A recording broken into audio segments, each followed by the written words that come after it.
When Dr. Evelina Corsa stood at her mother's grave, 8 months pregnant and drowning in rain, she didn't expect her husband to hand her divorce papers. She didn't expect him to call her mother a traitor.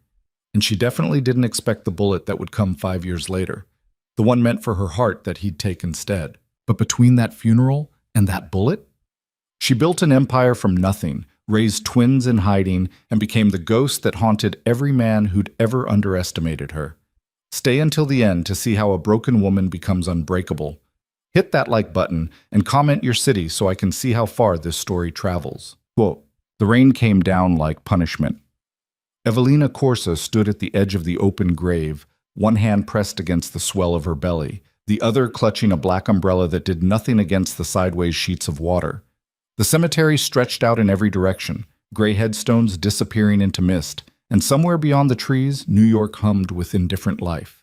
Here, there was only mud and silence, and the preacher's voice droning through words that meant nothing. Her mother's casket sat suspended over the hole, dark wood gleaming wet.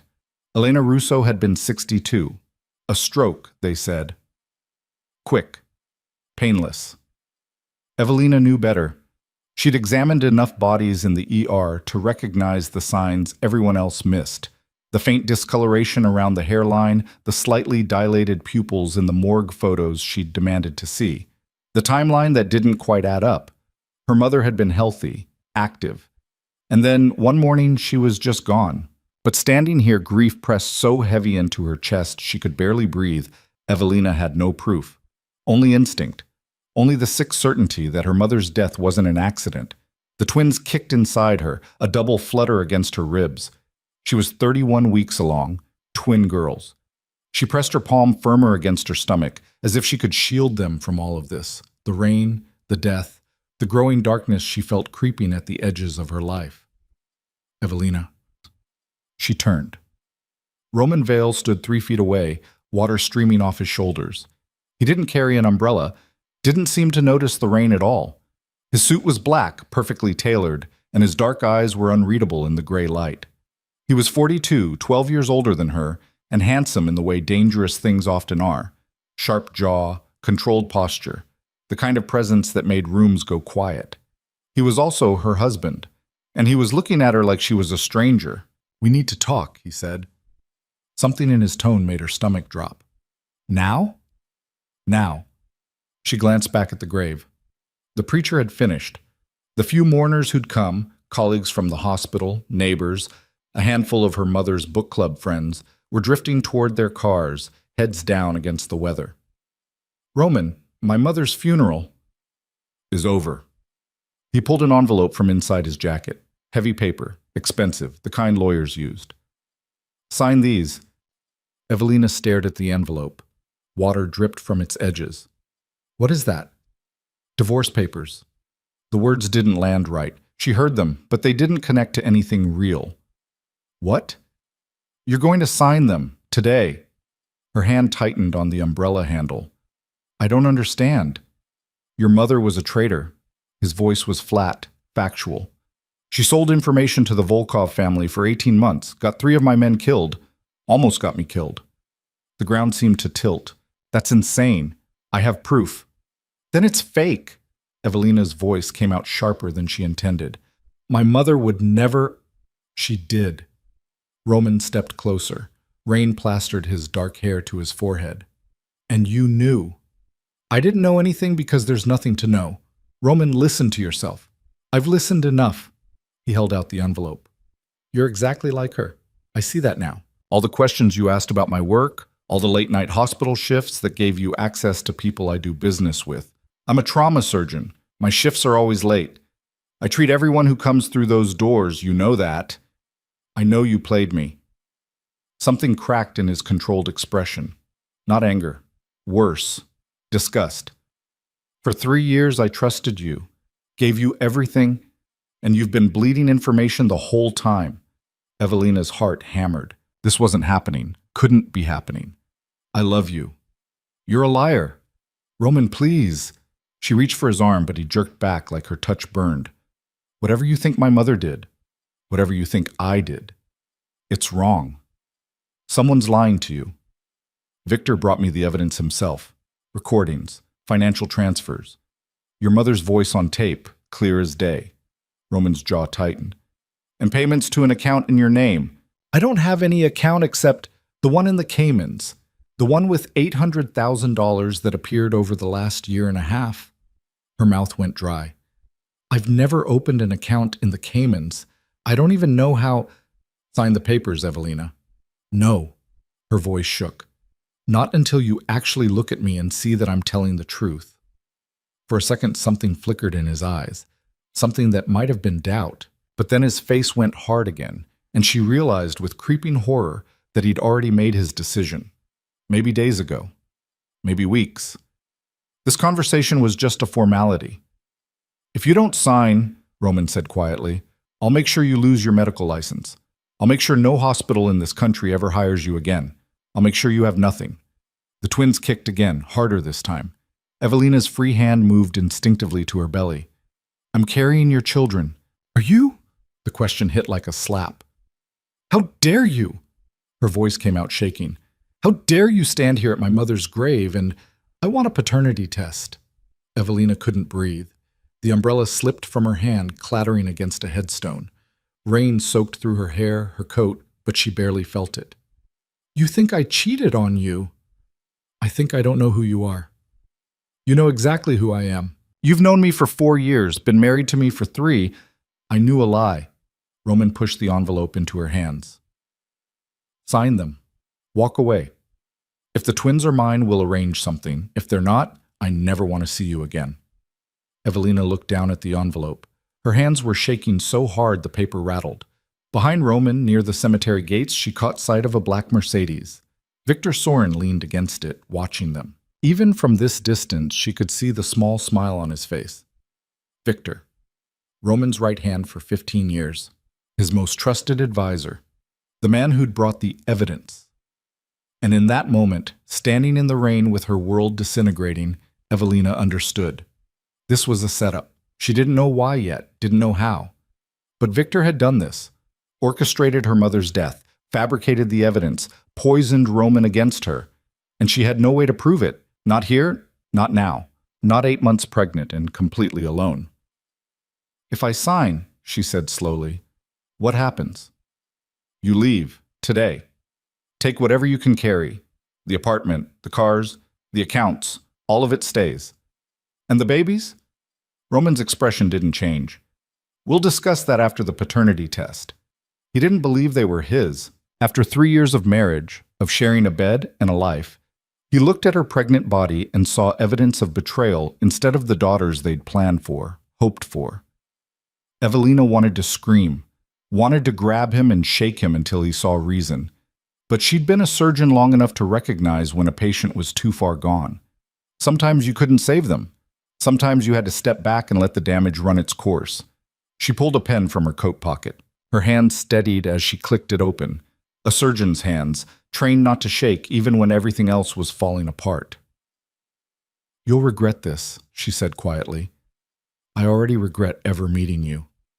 Evelina signed her name at the bottom of the first page, then the second, then the third. Her signature looked strange through the rain-spotted ink, but it was legible enough, legal enough. When she finished, she shoved the papers back at him. There, you're free. Roman took them without a word. For just a second, he looked at her, really looked, like he was searching for something. But whatever he was looking for, he didn't find it. He turned and walked away. Evelina stood alone beside her mother's grave, rain pouring down, one hand on her belly and the other hanging empty at her side. She watched Roman reach the Mercedes, watched Victor open the door for him, watched them drive away through the cemetery gates. Then she looked down at the casket. I'll find out what happened to you, she whispered, and I'll make them pay for it, all of them. The gravediggers were waiting at a respectful distance, shovels in hand. Evelina picked up her umbrella, straightened her shoulders, and walked back to her car. A modest sedan she'd bought with her own salary, the one thing Roman couldn't take from her. She had no home to go to, no money beyond the few thousand in her personal checking account, no family left, no husband, just the clothes on her back and 2 babies who'd be born into nothing. But she was still breathing, and she was still a surgeon, which meant she knew exactly how to cut out a cancer. 3 weeks later, the motel room smelled like cigarettes and industrial cleaner. Evelina sat on the edge of the sagging mattress, her hands folded over her belly, and stared at the water stain on the ceiling. It looked like a map of something, some country she'd never been to. She'd been here 17 days. The Starlight Motor Lodge off Route 9 in New Jersey, $60 a night, paid in cash. The woman at the front desk didn't ask questions. Evelina checked in under the name Sarah Chen, showed a fake ID she'd bought from a hospital orderly who had a side business in such things, and disappeared into room 14. Her phone sat on the nightstand, turned off. She'd stopped carrying it after the second day when she realized Roman could track it, could find her, could take the babies before they were even born. The paternity test. He'd actually demanded a paternity test. Evelina pressed her hands harder against her stomach, feeling the kicks and rolls beneath her skin. Twin A was breech. Twin B was transverse, both stubborn, both strong. She had an OB appointment scheduled at a free clinic in Newark under her fake name. No one there knew she was a surgeon. She was just another struggling mother-to-be trying to stay healthy on no insurance and less hope. She'd cried for the first week, sobbed until her throat was raw and her eyes swelled shut, grieved for her mother, for her marriage, for the life she'd thought she was building. Then she'd stopped crying and started thinking. Someone had framed her mother. Someone had framed her. Someone had built an elaborate lie and fed it to Roman piece by piece until he believed his wife was a traitor. Victor Sorin. It had to be Victor. But why? Evelina had spent the last week mapping it out on notebook paper spread across the motel bed. Victor had been with Roman since the beginning, back when Roman was just a mid-level enforcer working his way up. They'd built the organization together. Roman as the face, the strategist, the leader, Victor as the handler, the fixer, the man who made problems disappear. What did Victor gain from destroying her?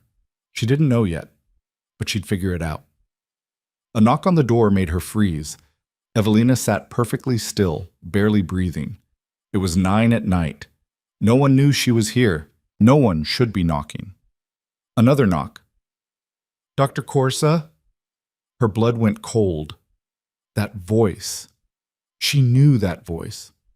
Slowly she stood and crossed to the door, looked through the peephole. A woman stood in the fluorescent light outside, mid-50s, gray hair pulled into a neat bun, wearing a wool coat despite the mild October weather.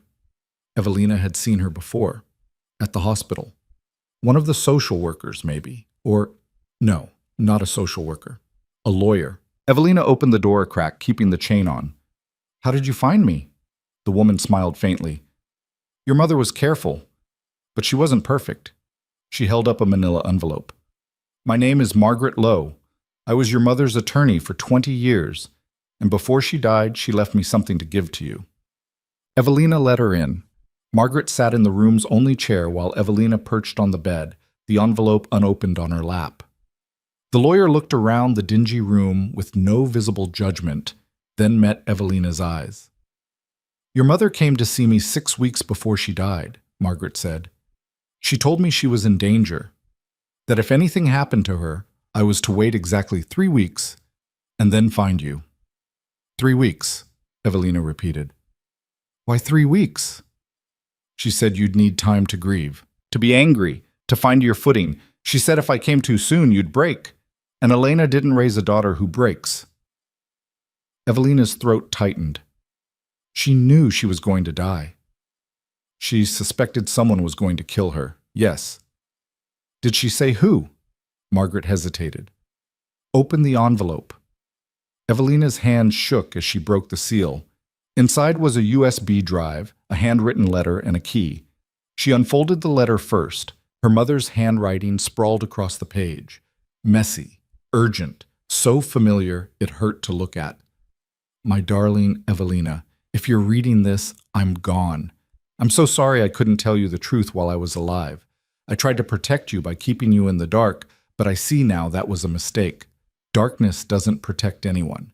It just makes the monsters harder to see. Everything you need is on the USB drive. Financial records, recordings, proof of what Victor Sorin has been doing for the last 5 years. He's been stealing from Roman. Millions of dollars, piece by piece, funneled through shell companies and offshore accounts. And when Roman started getting suspicious, Victor created a diversion. He framed me, made it look like I was the traitor. I found out 2 months ago, started gathering evidence to bring to Roman myself, but Victor found out I knew. I think he poisoned me, sweetheart. I think he put something in my coffee when I met him to talk things through. I've felt wrong ever since. Dizzy, confused. My doctor says it's just stress, but I know my own body. I know I'm dying. The key opens a safe deposit box at First National Bank in White Plains. Box 447. Inside is $800,000 in cash. It's not the money Victor stole. It's money I've been saving for 20 years. Money your father left us before he died. I never touched it because I wanted you to have it someday. For medical school. For your future. Victor created that Cayman account in your name. He forged your signature. The money in it is stolen, and it's meant to make you look guilty.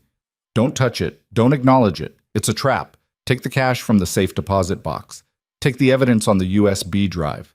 And run, Evelina. Run far and fast. Change your name. Disappear. Protect those babies. Don't try to fight Victor. Don't try to clear my name or yours.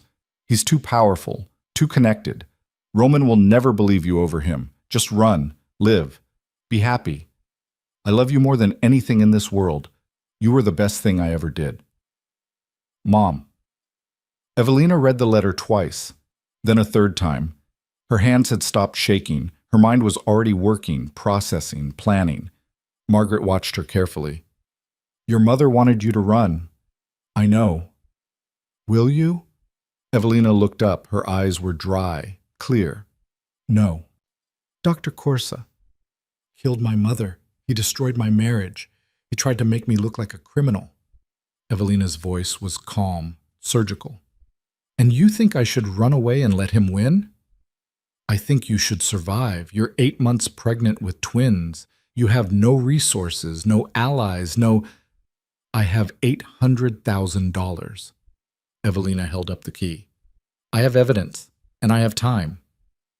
Victor Sorin is one of the most dangerous men in New York. I'm aware. If you go after him, he'll kill you. Not if I'm smart. Evelina stood, tucking the letter and USB drive back into the envelope. Not if I'm patient. Margaret studied her for a long moment. Then she reached into her purse and pulled out a business card. Your mother also left you this. A contact. Someone she trusted. Evelina took the card. The name on it read James Hawthorne, private investigator. Below it, a phone number, nothing else. He specializes in financial crimes, Margaret said. Corporate espionage, money laundering. He's discreet, expensive, and very good at finding things people don't want found. Did my mother hire him? She consulted with him, paid him a retainer.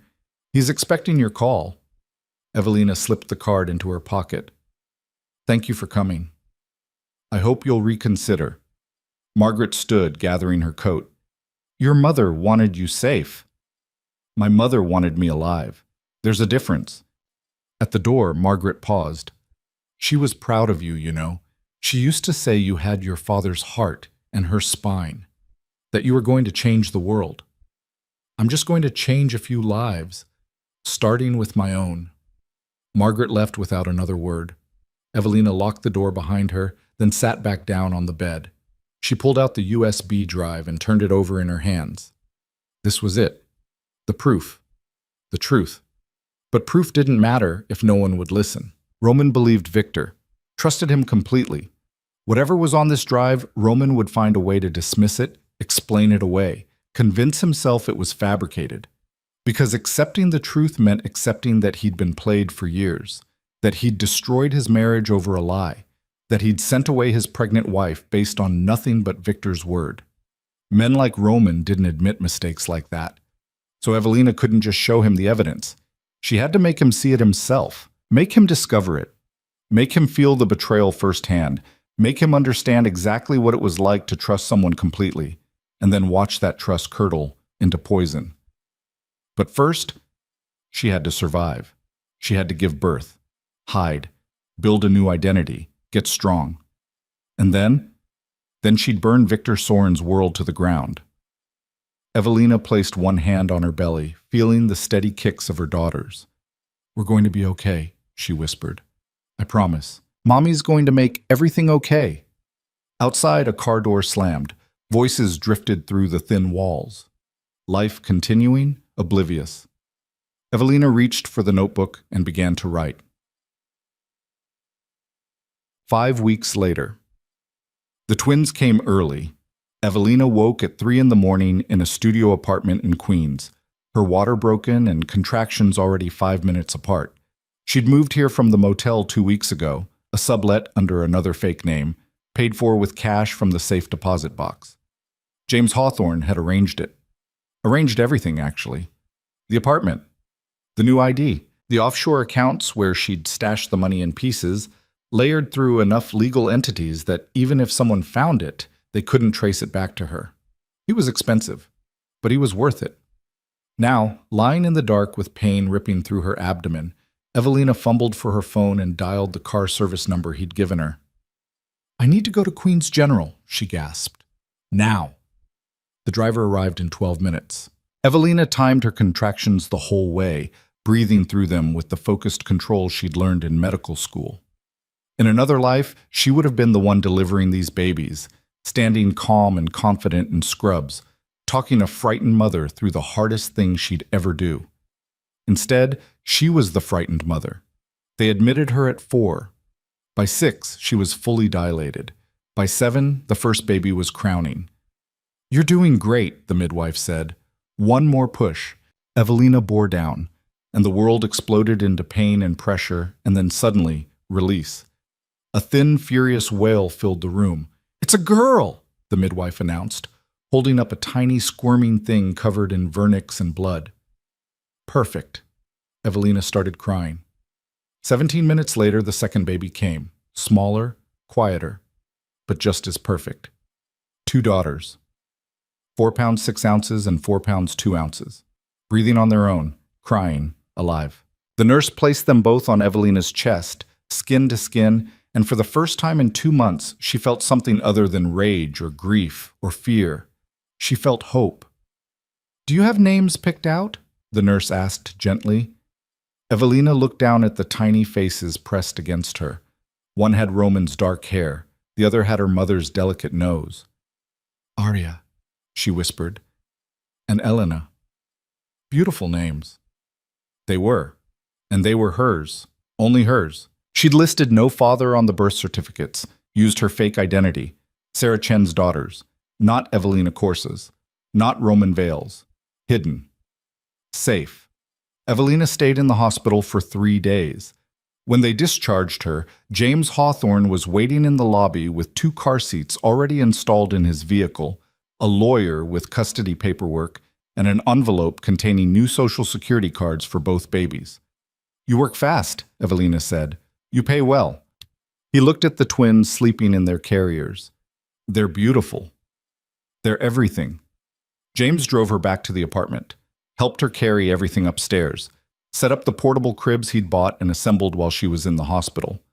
When they were alone, he handed her a folder. "The financial analysis you asked for. Victor Soren's been stealing from your ex-husband for 6 years, not 5. Total estimated theft, $14 million.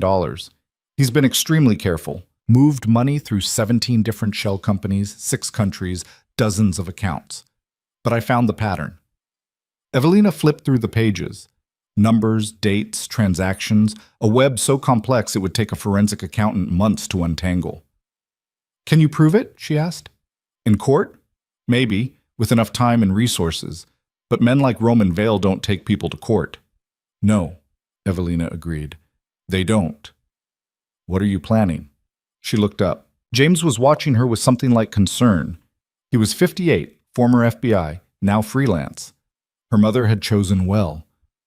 "I'm going to take everything from him," Evelina said quietly, "the same way he took everything from me." "Victor?" "Eventually. But first I need to build something. A network, a business, power. With $800,000 and 2 newborns. With intelligence and patience, and the fact that everyone underestimates a woman who's been thrown away." James studied her for a long moment. Then he nodded. "What do you need from me?"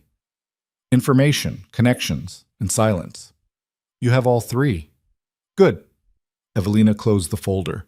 Behind her, one of the twins started fussing. She turned to pick her up. Arya, she thought, though they were so similar it was hard to tell, and cradled her against her shoulder. There's one more thing, James said. Your husband, ex-husband, he's been looking for you. Evelina's pulse jumped. How hard? Not very. Hired a mid-level PI. The guy's competent but not brilliant. I've been feeding him false trails. Last I checked, he thinks you're in California. Does he know about the twins? No, he doesn't even know you've given birth. Good. That was good. Keep it that way, Evelina said. For how long? She looked down at Arya's tiny face, then over at Elena, sleeping peacefully in her crib. 5 pounds of potential. 5 pounds of reasons to be ruthless. 5 years, Evelina said. Maybe more. Until I'm ready. Ready for what? She met his eyes. To make him watch everything he loves fall apart. The same way I did. James didn't flinch. Didn't try to talk her out of it. He just nodded once, stood, and headed for the door. I'll be in touch, he said. When he was gone, Evelina sat in the rocking chair James had bought, Arya warm and solid against her chest, and looked around the tiny apartment. One room, peeling paint, a view of a brick wall. This was her empire now. This was her kingdom. And from here, she would build something that would make Roman Vale's world look small. She just had to be patient and very, very smart. Outside, the city hummed. Inside, Evelina began to plan. The twins turned 6 months old on a Tuesday. Evelina celebrated by signing the lease on a small office space in Midtown Manhattan. 2 rooms, bad lighting, a view of an air shaft. The landlord barely glanced at her fake ID before handing over the keys. Cash paid 3 months in advance had a way of making people incurious. She set up a desk, 2 chairs, and a laptop.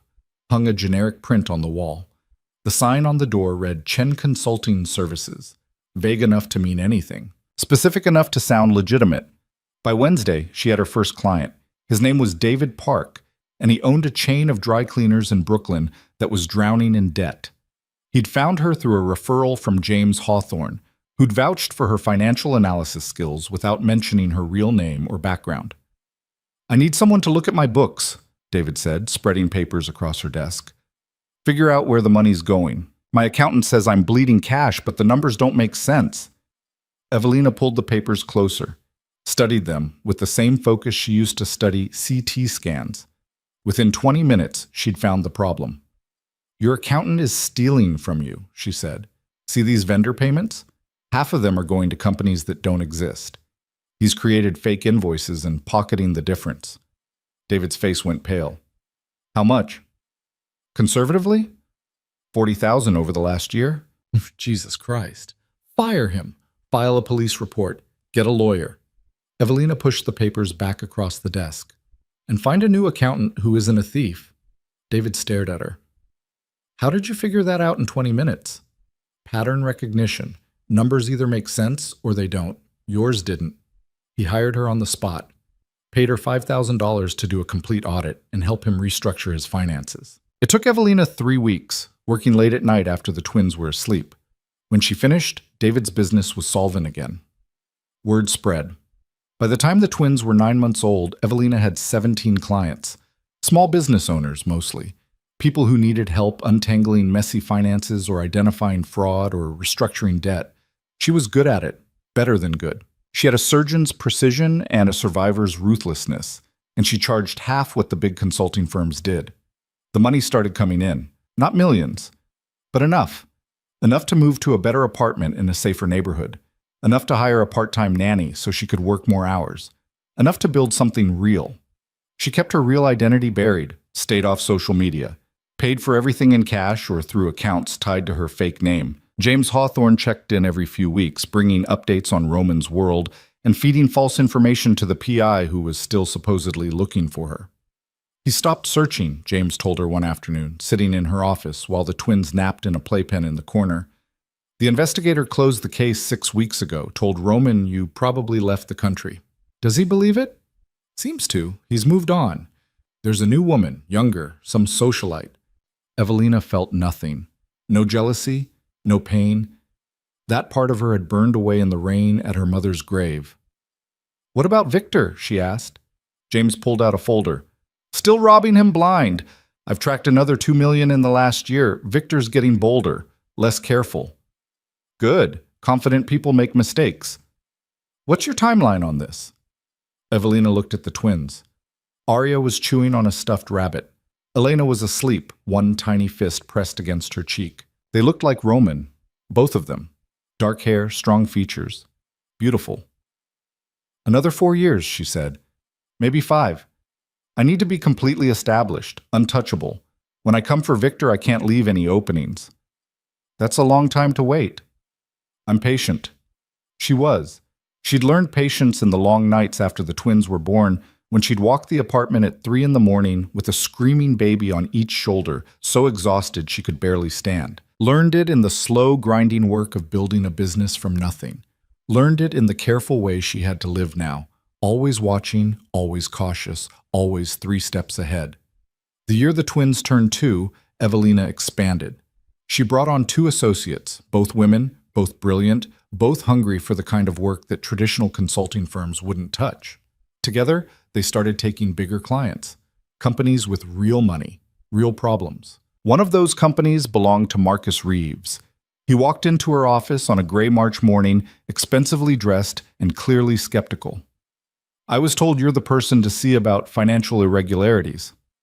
"That depends on the irregularities. I own a logistics company, 30 million in annual revenue. Last quarter, we somehow lost money. My CFO says it's market conditions. I think it's bullshit." Evelina gestured to the chair. "Show me the books." It took her 4 days to find what Marcus's CFO had been hiding. He'd been selling client information to a competitor, delivery routes, pricing structures, everything. The competitor had been underbidding Marcus on every major contract for 18 months. When Evelina showed him the evidence, Marcus went silent. "How much did he make?" he finally asked. "500,000, maybe more. And your competitor has probably made 10 times that using your data. Can I prove it? In court? It would be difficult, but you don't need court." Evelina leaned back in her chair. "You need leverage." "What kind of leverage?" "The kind that makes your CFO give back every penny and your competitor crawl back begging for mercy." Marcus studied her. He was 53, self-made, and sharp enough to recognize someone who spoke his language. "You don't just analyze numbers, do you?" he said. "No. I solve problems." "How?" Evelina smiled. "Carefully." She spent the next month building a case that didn't rely on courts or lawyers. Instead, she traced the CFO's stolen money to an offshore account, identified every transaction, and created a detailed timeline of the theft. Then she approached the competitor's CEO with a simple message: return Marcus's clients and pay damages, or she'd expose the whole operation to the SEC and every major client they had. The competitor paid $2 million. Marcus fired his CFO and gave Evelina a 10% finder's fee. $200,000. It was the largest sum she'd ever made on a single job. Marcus also gave her something else: connections. "I know people," he said, shaking her hand in his office. "People who have problems like mine. People who pay well for discretion. If you want more clients like me, I can make introductions. I want them." Within 6 months, Evelina's client list had changed completely. No more dry cleaners or small restaurants. Now she worked with real estate developers, import-export firms, mid-sized manufacturers, people who operated in the gray spaces where legal and illegal blurred together, people who, in some cases, did business with Roman's organization. She was careful never to take on anyone directly connected to him, but she got close enough to start hearing things, close enough to map his network from the outside, and close enough to start planting seeds. The twins turned 3, then 4. Evelina threw birthday parties in their apartment, just the 3 of them and the nanny, eating cake and opening presents. Arya was bold and fearless, always climbing, always testing boundaries. Elena was quieter, more thoughtful, with her grandmother's habit of watching everything before deciding how to act. Neither of them asked about their father. Evelina had told them their daddy lived far away and couldn't visit. It was enough for now. Later, when they were older, she'd figure out what to tell them. The truth, maybe. or some version of it that wouldn't break their hearts. She read to them every night, taught them to count, to recognize letters, to be curious about the world, kept them safe in their small, careful life while she built an empire in the shadows. By the time they started pre-kindergarten, Evelina had 30 employees and offices in 3 cities. Chen Consulting Services had become CCS International. Her reputation in certain circles was legendary. The woman who could find anything, fix anything, make any problem disappear. She'd also become very, very rich. Not Roman-level rich, but comfortable, secure, powerful enough that people listened when she spoke, and powerful enough to start phase 2. She called James Hawthorne on a Wednesday afternoon. "I need you to find someone for me." "Who?" "A man named Thomas Garrett. He used to work for Roman, got pushed out about 3 years ago. Rumor is Victor orchestrated it." "What do you want with him?" "I want to know if he's angry enough to help me." James found him in 2 days. Thomas Garrett was living in Philadelphia, running a small security consulting firm and drinking too much. When Evelina showed up at his office unannounced, he looked at her like she was a ghost. "I know you," he said slowly. "You're Roman's ex-wife, the doctor." "Was. I'm someone else now." "What do you want?" "To offer you a job." Thomas laughed. It was a bitter sound. "I don't work for people connected to Roman Vale. I'm not connected to him. I'm working against him." That got his attention. Evelina sat down across from his desk and laid out her cards. Not all of them, just enough. "Victor Sorin has been stealing from Roman for years. Millions of dollars. He framed my mother to cover his tracks. Framed me. Destroyed my marriage to create a distraction." "Why are you telling me this?" "Because Victor also destroyed you. Got you fired, blacklisted, made sure you'd never work in that world again. I looked into it. He told Roman you were skimming. You weren't.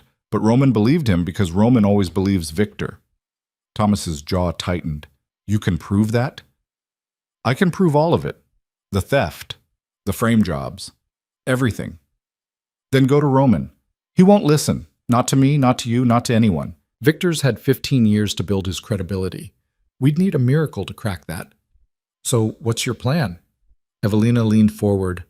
"I'm going to build a case so airtight that when Roman finally sees it, he'll have no choice but to believe. But I can't do it alone. I need people inside that world, people who know how Victor operates, people who want him to burn as much as I do." "I don't have access anymore." "No, but you have knowledge, contacts, experience, and you have motivation." Thomas stared at her. "What's in it for me?" "Money, revenge, the satisfaction of watching Victor Sorin lose everything." "And what do you get?" "The same thing, plus my life back." He was quiet for a long time. Then he stood, walked to a filing cabinet, and pulled out a bottle of whiskey, poured 2 glasses. "I heard Roman divorced you while you were pregnant," he said, handing her one. "Is that true?" "Yes." "Heard he accused you of being a traitor." "Also true." "You have kids?" Evelina hesitated, then nodded. "Twin daughters, 4 years old." "Does he know?" "No." Thomas took a drink. "Good. Keep it that way. I intend to." "All right." He set down his glass. "I'm in, but I want 20% of whatever you're paying. 10%, and a consulting fee of $5,000 a month. 15% and $7,000. 12% and $6,000. Thomas smiled. It was the first genuine expression she'd seen from him. "Deal." They shook hands. Over the next year, Thomas brought in 4 more people. All of them had been burned by Victor in one way or another. All of them were willing to work in secret, building a case piece by piece. They tracked Victor's money through dozens of accounts, identified the shell companies, found the properties he'd bought under fake names, documented every theft, every lie, every manipulation. And they did it all without Roman knowing. Evelina ran the operation from her office, coordinating everything while still running her legitimate business. The twins went to school, came home, did their homework, had play dates and dance classes and all the normal things normal children did. At night, after they were asleep, Evelina worked. She built spreadsheets, reviewed evidence, planned the next move. And sometimes, late at night when the city was quiet, She'd stand at her window and look out at the lights of Manhattan and think about Roman. Did he ever think about her? Did he ever wonder where she'd gone? What had happened to the babies she'd been carrying? Did he regret it? Probably not. Men like Roman didn't waste time on regret. They made decisions and moved forward. The past was just wreckage in their wake. But soon, Evelina thought, soon he'd have to look back. Soon she'd make him. The twins turned 5 in November. This time, Evelina threw a real party. Invited their classmates from school, rented a small event space, hired a magician. Watched Arya and Elena run around with the other children, laughing and sticky with frosting. They were happy, healthy, whole. And they had no idea their mother was building a war machine in the dark. Later that night, after the party was cleaned up and the girls were asleep, Evelina sat in her home office and opened an encrypted email from Thomas. The subject line read, "We found it." She clicked it open. Inside was a single attachment, a video file. Evelina downloaded it, checked twice that her VPN was active, and pressed play. The video was grainy, clearly shot on a hidden camera. It showed Victor Soren sitting in a restaurant booth across from a man Evelina didn't recognize. They were talking quietly, but the audio was clear enough. "The shipment arrives Tuesday," the stranger said. "Same dock, same time. You get your cut as soon as it's distributed." "And Roman doesn't know about this?" Victor asked. "Roman thinks we're moving electronics. He has no idea half the containers are something else." Victor smiled. "Keep it that way. The less he knows, the more we make." The video ended. Evelina sat back, her heart pounding. This was it. Victor wasn't just stealing money, he was running a separate operation under Roman's nose. Smuggling something, drugs probably, or weapons, and pocketing the profits. This was the kind of betrayal that would destroy him. She picked up her phone and called Thomas. "Did you see it?" he asked immediately. "Yes. When was this recorded?" 2 weeks ago. My contact inside the dock operation set up the camera. There's more footage. 5 different meetings over the last month. Victor's been running this side business for at least 2 years. Does Roman have any idea? None. Victor's been cooking the books to hide it, but if someone showed Roman the evidence, he'd kill Victor himself, Evelina finished. Probably. So what's the plan? Send it to him anonymously? No, if it comes from nowhere, he'll think it's fabricated, a setup. Evelina thought for a moment. We need him to discover it himself. Make him feel like he's the one who uncovered the truth. How do we do that? We create a trail. Small inconsistencies, things that don't quite add up. We make him start asking questions, and then we make sure the questions lead him exactly where we want him to go. Thomas was quiet for a moment. That's going to take time. I know. Could take 6 months, maybe more. Then we have 6 months. Evelina, Thomas's voice was serious. Once we start this, there's no going back. Victor will realize someone's coming for him. He'll start looking, and if he finds you, he won't. You can't know that. I can. Evelina looked at the frozen frame on her screen, Victor's face, smiling and confident. Because I'm smarter than he is. I'm more patient, and I want this more than he wants to keep it. Thomas sighed. All right, I'll start planning the inconsistencies. Small ones. Things that'll make Roman's accountants do a double take. Good. And Thomas? Make sure there's nothing that leads back to us. We're ghosts in this. Understood? Understood. Evelina hung up and deleted the email, wiped the video from her hard drive, cleared her browser history. Then she went to check on the twins. They were both asleep in their shared bedroom, curled up in their separate beds. Arya had kicked off her blankets. Elena was clutching a stuffed elephant. Evelina pulled Arya's blankets back up, kissed both their foreheads, and stood there in the dark for a long moment. I'm doing this for you, she whispered, so you never have to be afraid, so you never have to hide. So when you're old enough to understand, you'll know your mother wasn't weak, wasn't a victim. Elena stirred but didn't wake. Evelina left the room and went back to her office. She had work to do. The next 6 months were a carefully orchestrated dance. Thomas and his team planted discrepancies in Victor's operations. Small things. A shipping manifest that didn't quite match the inventory. An invoice from a vendor that didn't exist. A payment that went to the wrong account. and had to be corrected. Nothing obvious, nothing that screamed fraud, just enough to make the people who handled Roman's money start asking quiet questions. Evelina watched from a distance, monitoring through James Hawthorne's network of informants. She heard when Roman's head accountant requested a full audit of the shipping division, heard when the audit turned up minor irregularities, heard when Roman called a meeting with his division heads to discuss efficiency problems. Victor talked his way out of it, of course, blamed the discrepancies on sloppy record-keeping, promised to tighten things up. But Roman was listening now, and once Roman started listening, he didn't stop. Evelina made her next move in April. She approached Marcus Reeves, the logistics client who'd given her so many connections, and asked for a favor. "I need you to make a business inquiry," she said, "to Roman Vale's organization. You're looking for a new shipping partner, someone discreet." Marcus raised an eyebrow. "You want me to do business with the mob? I want you to ask questions, see who responds, see what they offer." "Why?" "Because I need to know how they operate, and I need someone they don't know is connected to me to gather that information." Marcus considered. "This is about Victor Sorin, isn't it?" "Yes." "You're going after him." "I am." "Why?" Evelina met his eyes. "Because he killed my mother, destroyed my life, and I want him to pay for it." Marcus was quiet for a moment. Then he nodded. "What do you need me to do?" She gave him detailed instructions. Marcus made the inquiry through legitimate business channels. Within a week, someone from Roman's organization contacted him. It was Victor. He offered Marcus competitive rates, fast turnaround times, and complete discretion. Sent over contracts, scheduled a meeting. Marcus recorded everything. At the meeting, Victor was smooth and professional, talked about the organization's capabilities, mentioned that they could handle special cargo if needed. Didn't explicitly say anything illegal, but the implication was clear.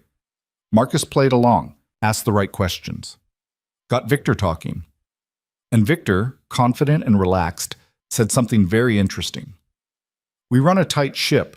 Roman trusts me to handle the details. He focuses on strategy. I make sure the day-to-day operations run smoothly." "That's a lot of responsibility," Marcus said. "It is. But I've been doing this for 15 years. Roman and I built this together. I'm not just his employee, I'm his partner." Partner. Victor had called himself Roman's partner. Evelina listened to the recording 3 times. In Roman's world, there were no partners. There was Roman, and there was everyone else. The fact that Victor saw himself as an equal was dangerous. The kind of dangerous that made men take risks, make mistakes, get greedy. She called Thomas. "I need you to accelerate the timeline. Victor's getting too comfortable. We need to push him into a mistake." "What kind of mistake?" "The kind where he tries to protect himself by doing something stupid." Thomas understood. "I'll create pressure, make it look like someone's investigating the shipping operations. Anonymous tips to the authorities. Nothing that'll actually go anywhere, but enough to make Victor nervous." Perfect. Over the next month, the pressure built. Someone called in a tip to the Coast Guard about suspicious shipping activity. The Coast Guard investigated, found nothing, moved on. But the investigation made the news. Someone else filed a complaint with the Port Authority about irregular documentation. Again, nothing came of it, but it created noise. Victor had to respond, had to explain to Roman why their operations were suddenly attracting attention. He blamed competitors, said someone was trying to damage their reputation, suggested they increase security, tighten protocols. Roman agreed. But Roman was also watching more closely now. And the closer he watched, the more he'd eventually see. Evelina knew she was close, could feel it. Just a few more moves, a few more carefully placed dominoes, and then Victor's world would collapse. The twins finished kindergarten in June. Evelina took them to the beach for a weekend, let them play in the sand and splash in the waves. Watched them build castles that the tide would wash away.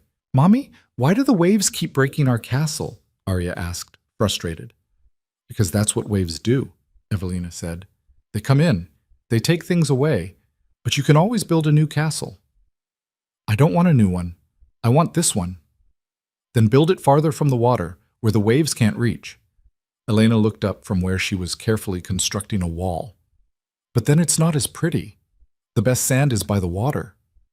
That's true, Evelina said. So you have to choose safety or beauty. Can't we have both? Arya asked. Evelina smiled. Sometimes, if you're smart enough and strong enough to protect what you build. The girls went back to their castle, working together now to build it farther up the beach where the waves wouldn't reach. Evelina watched them and thought about the empire she'd built, the network of allies, the evidence, the plan. She'd built her castle far from the water, and now it was time to bring the waves to Victor. By September, Roman's organization was hemorrhaging money. Not dramatically, not in a way that would cause immediate panic. Just a slow, steady bleed that showed up in quarterly reports as reduced profits, missed projections, unexplained shortfalls. Evelina monitored it all through her network of informants. James Hawthorne had people inside accounting firms, shipping companies, even a few of Roman's legitimate businesses. They fed her information weekly, sometimes daily.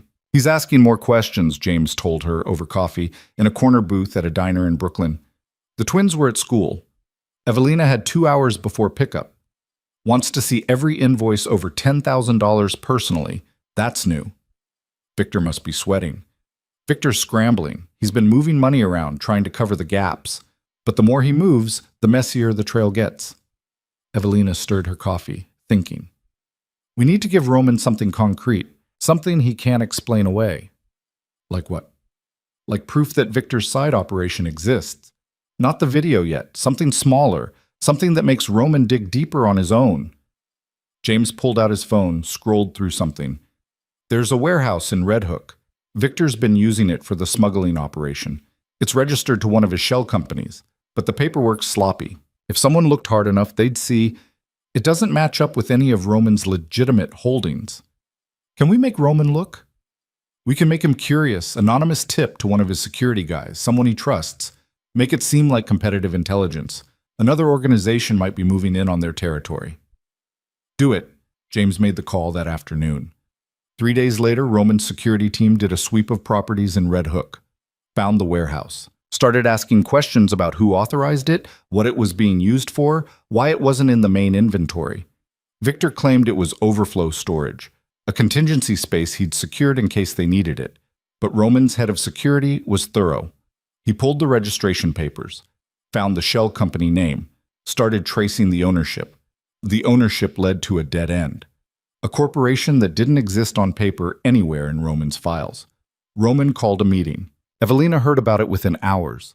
Thomas's contact inside the organization, a junior accountant with a gambling problem who Thomas had been paying for information, sent a text.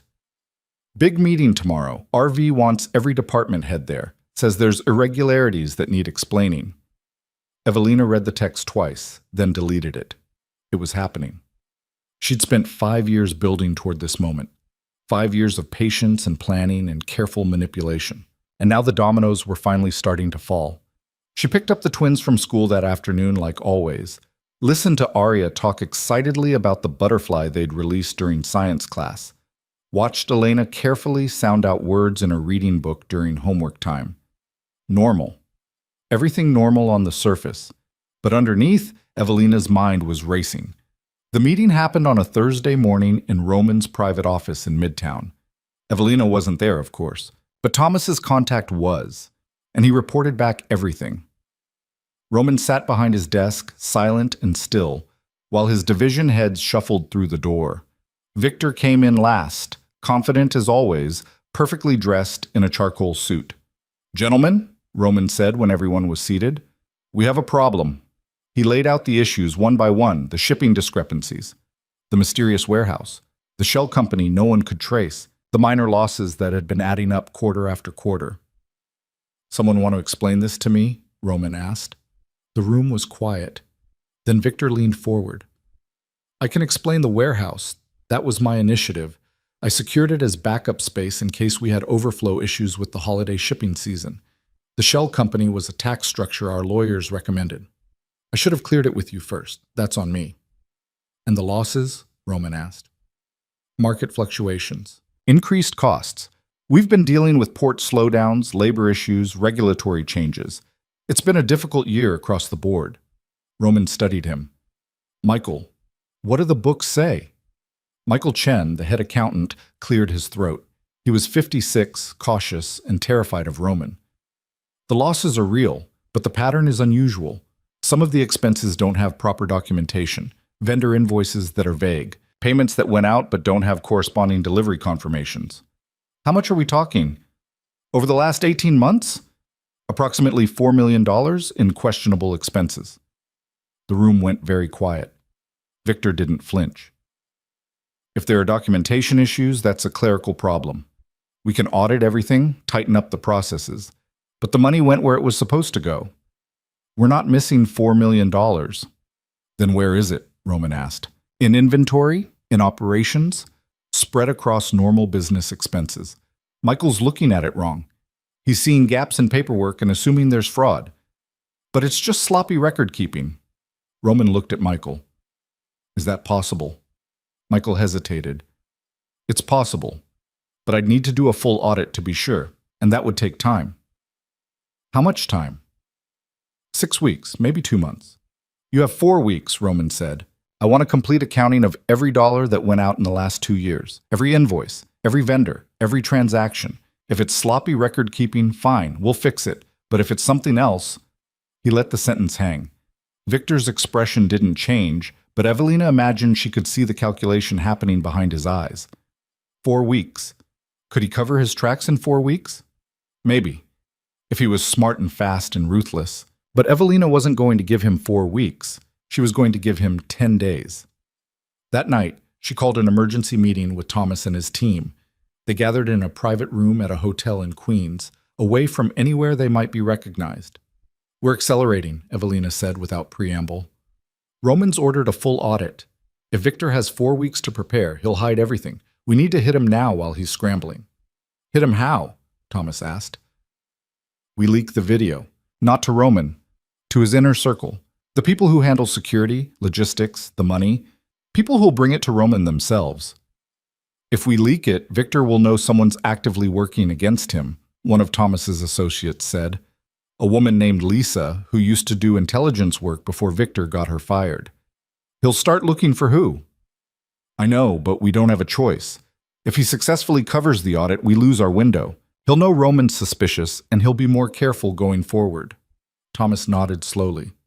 Who do we send it to? Daniel Moss, Evelina said. He runs security. He's loyal to Roman, not to Victor, and he's smart enough to verify the video before showing it to anyone. How do we get it to him? Anonymous email, encrypted, sent from an IP address that can't be traced back to us. Evelina looked around the table. This is it. Once we do this, everything happens fast. Victor will try to save himself. Roman will have to choose who to believe, and we need to be ready for whatever comes next. What if Roman doesn't believe it? Lisa asked. What if he thinks the video's fake? He won't. The footage is too clean, too specific. And once he starts investigating, he'll find all the other evidence we've been building, the shell companies, the missing money, the side operation. It'll all come together. And if Victor runs? He won't run. He's too arrogant. He thinks he's untouchable. Evelina's voice was cold. That's his weakness, and we're going to use it to destroy him. The video went out the next morning. Daniel Moss received it at 6:47 a.m. By 8:15, he'd verified that the footage was real and the metadata was legitimate. By 9:30, he was in Roman's office. Evelina heard about the meeting from 3 different sources. Each one told her the same thing. Roman watched the video 4 times, didn't say a word, just watched it over and over while Daniel stood there waiting. Finally, Roman spoke. Where did this come from? Anonymous email. Sent through a remailer that bounces through 6 different countries. Whoever sent it knows what they're doing. Could it be fabricated? I had our tech people analyze it. It's real. The timestamp matches the date on the metadata. The location is correct. That's Victor's voice. That's his face. And the man he's meeting with is Dmitry Volkov. Roman went very still. Volkov. Yeah, the Volkov family. The same organization that had supposedly bought information from Evelina's mother 5 years ago. The same organization Victor had blamed for the deaths of 3 of Roman's men. Victor told me the Volkovs were our enemies, Roman said quietly. He told you a lot of things. Roman stood, walked to the window. looked out at the city for a long moment. "Get me everything," he finally said. "Every piece of paper connected to Victor Sorin, every transaction, every property, every phone call. I want to know what he had for breakfast 6 months ago. Understood?" "Understood." "And Daniel? Don't tell him we're looking. Let him think everything's normal." "What are you going to do?" Roman turned from the window. His face was empty of expression, but his eyes were cold in a way that made even Daniel nervous. "I'm going to find out if my partner has been stealing from me for 5 years. And if he has, I'm going to kill him." The investigation took 8 days. Roman's team worked around the clock, pulling records and tracing money and interviewing people who'd worked with Victor. They did it quietly, carefully, without Victor knowing he was under scrutiny. On the surface, everything continued as normal. Victor came to meetings, managed operations, smiled and joked and acted like nothing was wrong. But Evelina could feel the tension building, could sense it in the way her informant's messages became more urgent, more detailed. Something was coming. On the 8th day, Roman called another meeting. This time, it was just him and Victor. Evelina didn't have anyone in the room for that conversation. But she didn't need to be there to know what happened. The evidence spoke for itself. $14 million stolen over 6 years, 23 shell companies, 4 separate smuggling operations run under Roman's nose, and a partnership with the Volkov family that went back longer than Victor had claimed Elena Russo. Elena Russo was a traitor, which meant Victor had framed Evelina's mother to cover his own betrayal, had probably killed her to silence her when she got too close to the truth. Roman spent 40 minutes laying out every piece of evidence, every transaction, every lie, and Victor, cornered and desperate, made his final mistake. He tried to lie his way out. "This is a setup," Victor said. "Someone's coming after us, after you. They've fabricated all of this to make you doubt me, to divide us." "Who?" Roman asked. "Who would do that?" "I don't know, but think about it. We've been together for 15 years, built this empire together. You trust me. Someone wants to destroy that trust. The video is real. The video is edited, or it's AI generated, or it's you, Victor." Roman's voice was flat. "It's your voice. Your face. Your deal with Dmitry Volkov. I had 3 separate forensic analysts look at it. It's real." Victor changed tactics. "Okay. Yes. I met with Volkov, but it was for you, for us. I was negotiating a truce, trying to find common ground so we could stop the bloodshed. By running a smuggling operation together? That was his price. He wanted a percentage of our shipping business. I gave him a small corner of it to keep the peace. I was protecting you. By stealing from me. I wasn't stealing.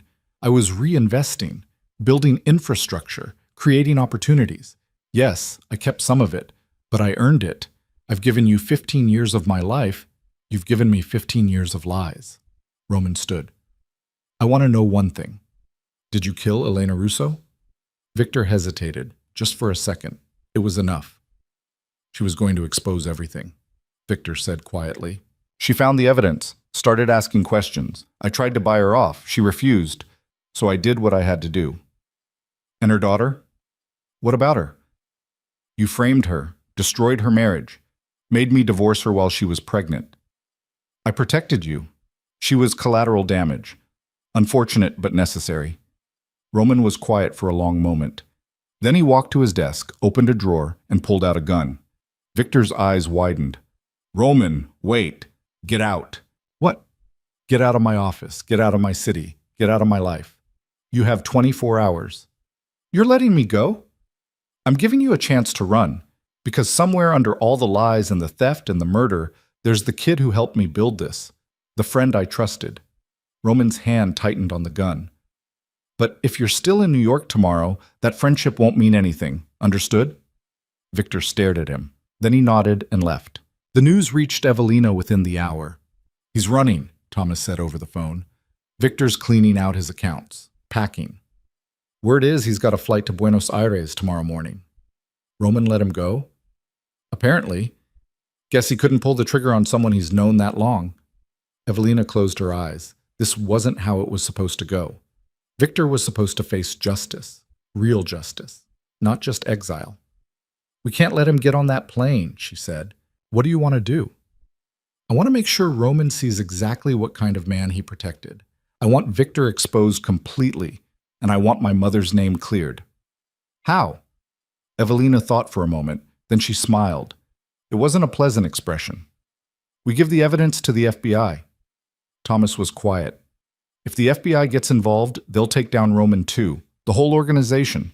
I know. You're okay with that? Roman destroyed my life based on Victor's lies. Never questioned them, never gave me a chance to defend myself, just threw me away like I was nothing. Evelina's voice was cold. If he goes down with Victor, that's not my problem. All right, I'll make the contact. Wait. Evelina stopped him. Not yet. I want to do something first. What? I want to meet with Roman, face to face, before everything comes apart. I want him to know it was me. Thomas was silent for a long moment. That's dangerous. I don't care. He could kill you. He won't. How do you know? Because I'm going to bring his daughters with me. The meeting took 3 days to arrange. Evelina sent the message through Marcus Reeves, her logistics client who'd helped gather evidence on Victor. Marcus had maintained business relationships with some of Roman's legitimate enterprises, which gave him a plausible reason to request a meeting. Tell him someone wants to discuss a matter of urgent personal importance, Evelina instructed. Tell him it concerns his ex-wife. And tell him if he wants answers, he'll meet at the place I specify. Marcus made the call.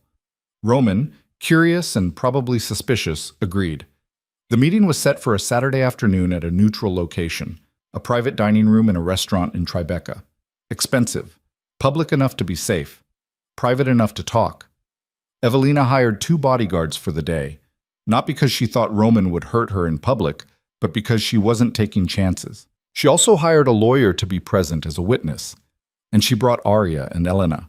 They were 5 years old now, beautiful, bright, completely unaware of what was about to happen. Evelina dressed them in matching blue dresses and told them they were going to meet someone important. Who? Arya asked in the car on the way there. Someone from Mommy's past. Is it Grandma Elena? Elena asked hopefully. She'd seen pictures, heard stories, missed a grandmother she'd never really known. No, sweetheart, someone else. The restaurant was quiet when they arrived. Evelina held both girls' hands as they walked through the main dining room toward the private area in the back. Her heart was pounding, but her hands were steady. The bodyguard stayed outside the door. The lawyer went in first. Then Evelina, with Arya and Elena on either side of her, stepped into the room. Roman was already there. He stood by the window, his back to the door, looking out at the street below. He was wearing a dark suit, looked older than she remembered. There was gray at his temples now, lines around his eyes. When he turned and saw her, he froze. "Hello, Roman," Evelina said quietly. He stared at her like she was a ghost. His eyes moved from her face to the twins and back again. "You're alive. Did you think I was dead?" I didn't know what to think." His voice was rough. "You disappeared, completely. I looked for you. Not very hard. Hard enough." He took a step closer, then stopped when the bodyguards tensed outside. "Who are they?" "My daughters, Arya and Elena." Roman's gaze fixed on the twins. They stared back at him with identical dark eyes. His eyes, solemn and curious. "How old are they?" he asked. 5. They'll be 6 in November." The math was obvious. Roman's face went pale. "They're mine." "Yes." "You've had my children for 5 years and never told me?" "You made it very clear you didn't think they were yours. You demanded a paternity test, accused me of cheating, so I made the decision for you." Roman looked like she'd hit him. "I was wrong." "Yes, you were. About a lot of things." He couldn't stop staring at the twins. Can I talk to them?" "No?" "Evelina, you don't get to walk back into their lives just because you finally figured out you made a mistake. You threw us away, Roman. You believed Victor's lies over my truth. You signed those divorce papers in the rain at my mother's funeral without a second thought." "I know," his voice cracked. "I know what I did." "Do you know what Victor did?" Roman's jaw tightened. I know he stole from me. I know he's been lying for years. I know he killed your mother. Do you know why? Because she found out what he was doing. She found out he was stealing from you and framing her to cover it. And when she tried to bring you the evidence, he poisoned her. Made it look like a stroke. Evelina's voice was steady, but her eyes were hard. And then he framed me the same way, created that Cayman account, forged my signature, fed you lies about me being a traitor until you believed him. I should have questioned it, should have listened to you. Yes, you should have. Roman looked at her, really looked, for the first time since she'd walked in. You're different. I had to be. The business you built, CCS International, that's you, isn't it? Sarah Chen. So he'd figured it out, or someone had told him. Evelina nodded. You've been working against me for years, Roman said. I've been working against Victor. You were just collateral damage. The echo of Victor's words made Roman flinch. What do you want? I want you to know it was me. I'm the one who exposed Victor. I'm the one who's been planting evidence and creating pressure and making your world fall apart piece by piece. Evelina's voice was calm, clinical. I spent 5 years building a case against him, 5 years gathering proof, 5 years making sure that when the truth came out, there'd be no way to deny it. Why tell me this? Because I want you to understand what you did. You destroyed our family over a lie. You let Victor manipulate you into throwing away your wife and your children, and you never once stopped to think that maybe, just maybe, the woman you married wouldn't betray you. Roman's hands clenched at his sides. I can't undo what I did. No, you can't. But I can try to make it right. There is no making it right. There's only moving forward. Evelina glanced at the twins, who were getting restless. Arya was tugging at her hand, wanting to explore. Elena was watching Roman with unnerving intensity. Can I be part of their lives? Roman asked. I don't know yet. Please, they're my daughters. They're my daughters. They've been mine for 5 years. You're a stranger to them. Then let me stop being a stranger. Evelina studied him, saw the desperation there, the regret, and underneath it, something that might have been love. But love wasn't enough. It had never been enough. Victor gets on a plane tomorrow, she said. Are you really going to let him run? Roman's expression hardened. That's not your concern. It is my concern. He killed my mother. He destroyed my life. And you're letting him walk away. I gave him 24 hours out of respect for our history. Your history is built on lies. I know that now. So do something about it. Like what? Kill him? That what you want? I want justice, real justice. I want him to face what he did. Roman was quiet for a long moment. Then he said, I'll handle Victor my way. Your way isn't enough. Then what do you suggest? Evelina pulled an envelope from her purse, handed it to him. This is a copy of everything, every piece of evidence against Victor. Financial records, video footage, witness statements, everything. Roman opened it, scanned the contents. His face went darker with every page. There's enough here to put him away for life, he said. Yes. Where did you get all this? I told you, I've been building the case for 5 years. Roman looked up. You're giving this to me? I'm giving you a choice. You can let Victor run, or you can make sure he faces real consequences. Not just exile, not just losing his money. Real consequences. If I turn this over to the authorities, they'll come after me too. I know. You want me to go down with him. I want you to do the right thing, for once. Roman stared at the envelope in his hands, then at the twins, then at Evelina. I don't know if I can do that, he said quietly. Then you're exactly the man I thought you were when I signed those divorce papers. Evelina took the twins' hands. Come on, girls. We're leaving. Wait. Roman's voice stopped her at the door. What if I did it? Turned everything over, cooperated with the investigation. What then? Then you'd be free of him, really free. No more lies, no more wondering who you can trust. I'd lose everything. You'd lose the empire built on blood and lies, but you'd keep your integrity, and maybe, someday, you'd earn the right to know your daughters. Roman looked at them again. Arya was watching him now, curious. Elena had hidden her face against Evelina's leg, shy. "They're beautiful," he said softly. "They are. Do they know about me?" "They know their father lives far away and can't visit. That's all." "Will you tell them the truth someday?" "When they're old enough to understand it." Roman nodded slowly. Then he looked at the envelope again, at the evidence of Victor's betrayal, laid out in black and white. "If I do this," he said, "I want one thing in return." "What?" "A chance. Just a chance. To be a part of their lives." Evelina considered. "Earn it first. Show me you're capable of putting them before yourself. Show me you can be the kind of man they deserve as a father. Then we'll talk. That's all I'm asking for. Then we have an understanding." Evelina turned to leave, but Roman spoke again. "I'm sorry," he said, "for everything, for not believing you, for signing those papers, for not fighting harder to find you. I'm sorry." She looked back at him. "I know you are, but sorry doesn't fix what's broken. Can anything fix it? Time, maybe, if you make the right choices from here." She left with the twins, the bodyguards falling into step behind them. As they walked back through the restaurant, Arya looked up at her. "Mommy, who was that man?" Evelina hesitated. Then she said, "Someone who made mistakes, but who might learn to do better. He looks sad." "He is sad." "Why?"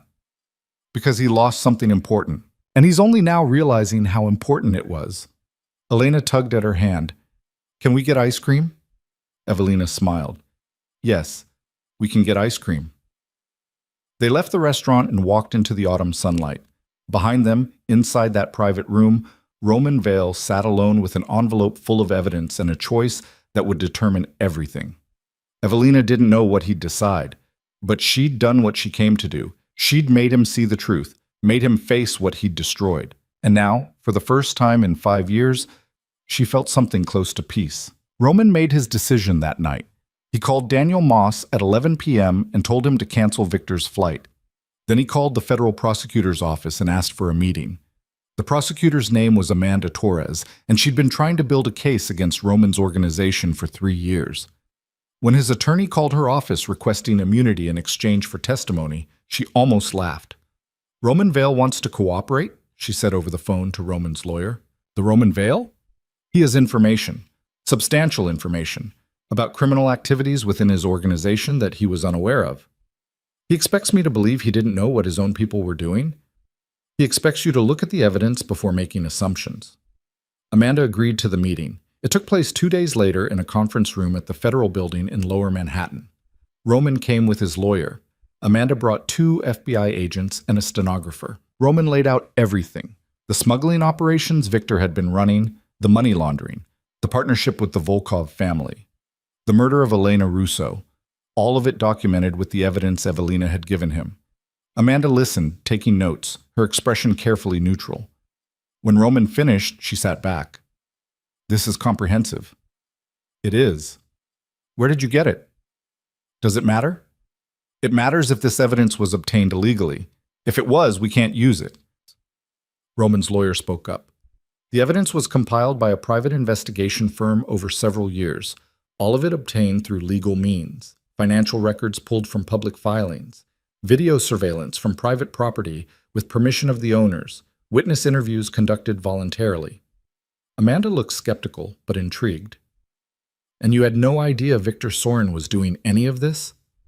"I trusted him completely, for 15 years. That trust was misplaced." You want immunity for your cooperation?" "I want immunity for testimony against Victor and the Volkov family. In exchange, I'll provide complete access to my organization's records, help you build cases against everyone involved." "Including yourself?" Roman's jaw tightened. "I've done things I'm not proud of, but I've never dealt drugs, never partnered with the Volkovs, never murdered anyone. The things Victor did, he did without my knowledge or consent." "That's convenient." "It's the truth." Amanda studied him for a long moment. Then she said, "I'll need to verify everything here. That's going to take time. Weeks, probably. Victor Sorin is planning to leave the country. If you want him, you need to move now. We'll bring him in for questioning. But if this evidence doesn't hold up, Mr. Vale, you're going to have a very serious problem.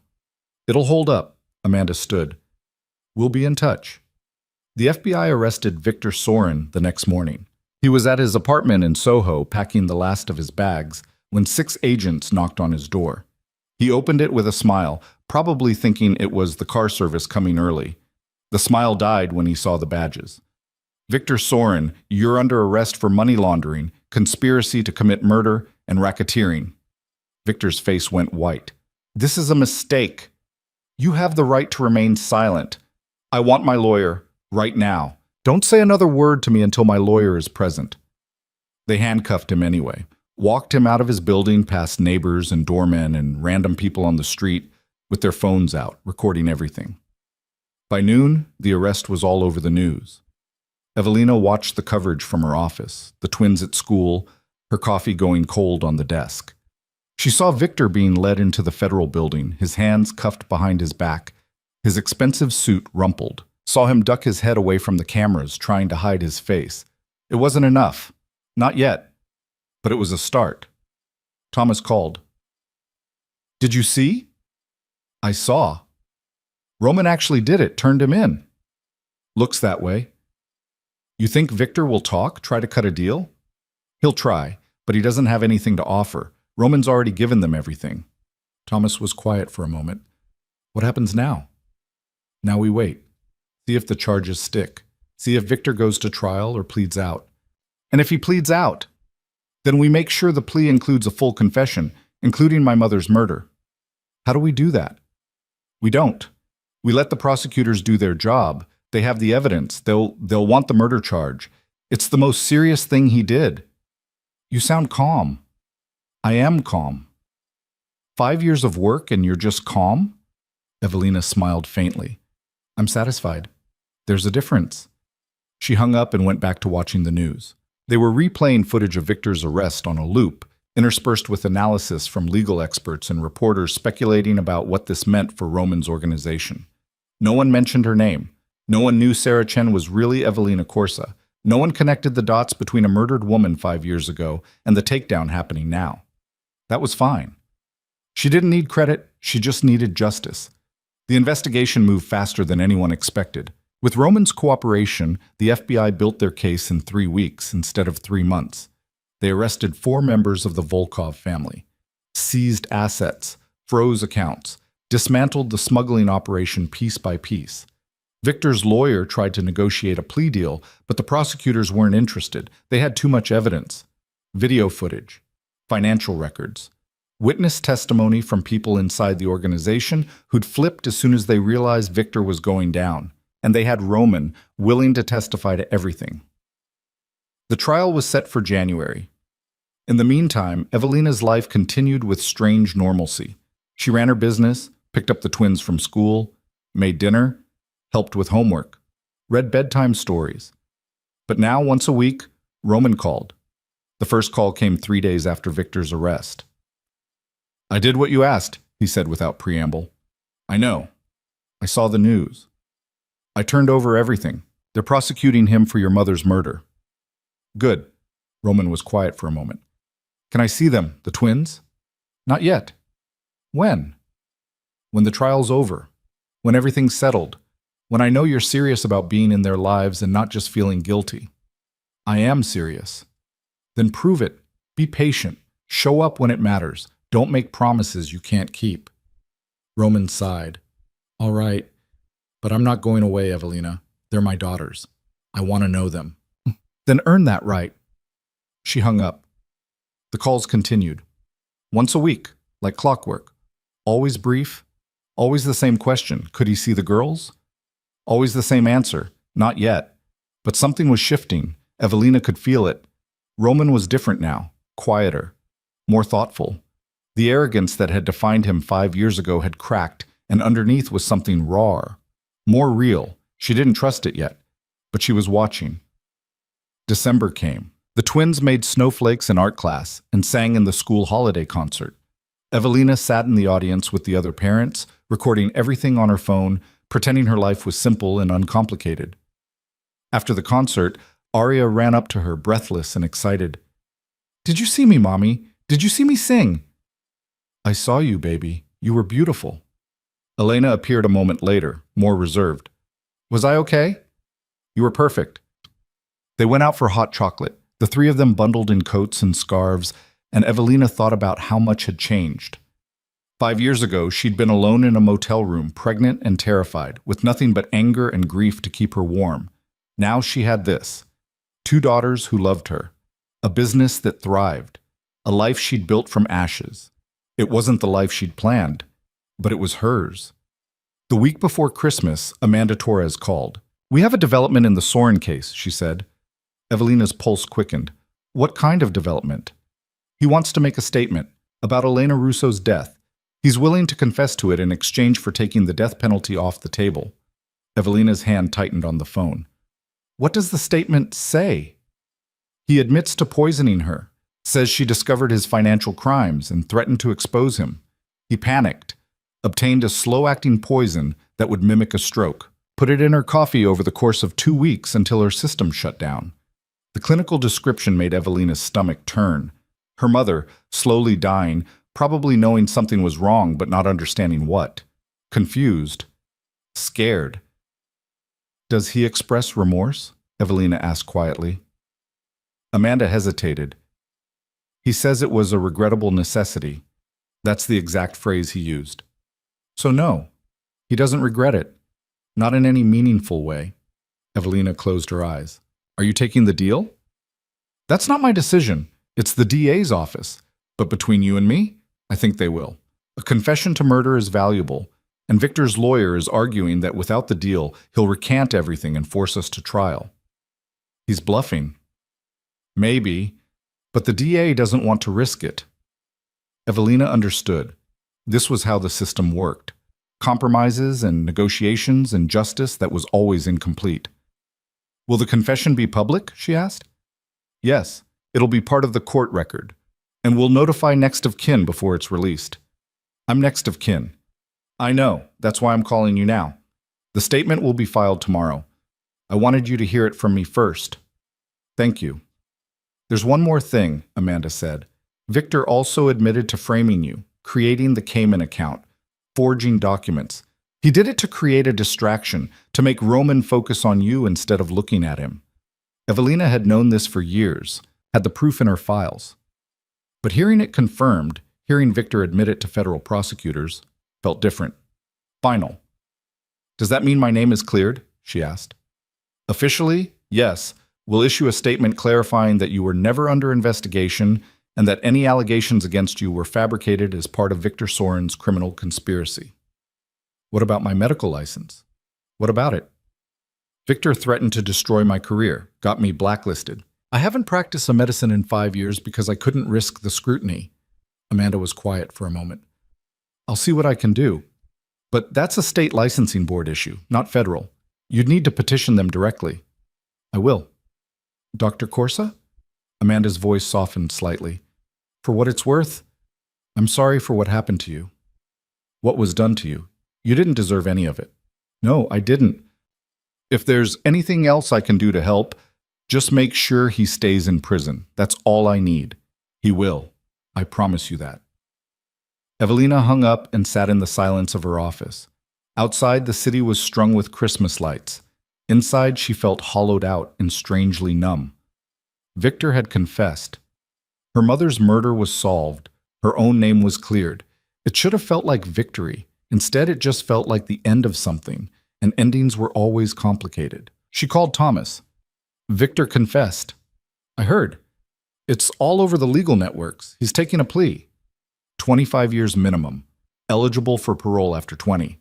That's not enough. No. But it's what we're getting, Thomas sighed. Are you okay? I don't know yet. Ask me in a week. What happens now? Now I figure out what comes next. I've spent 5 years focused on this, on making Victor pay, and now it's done.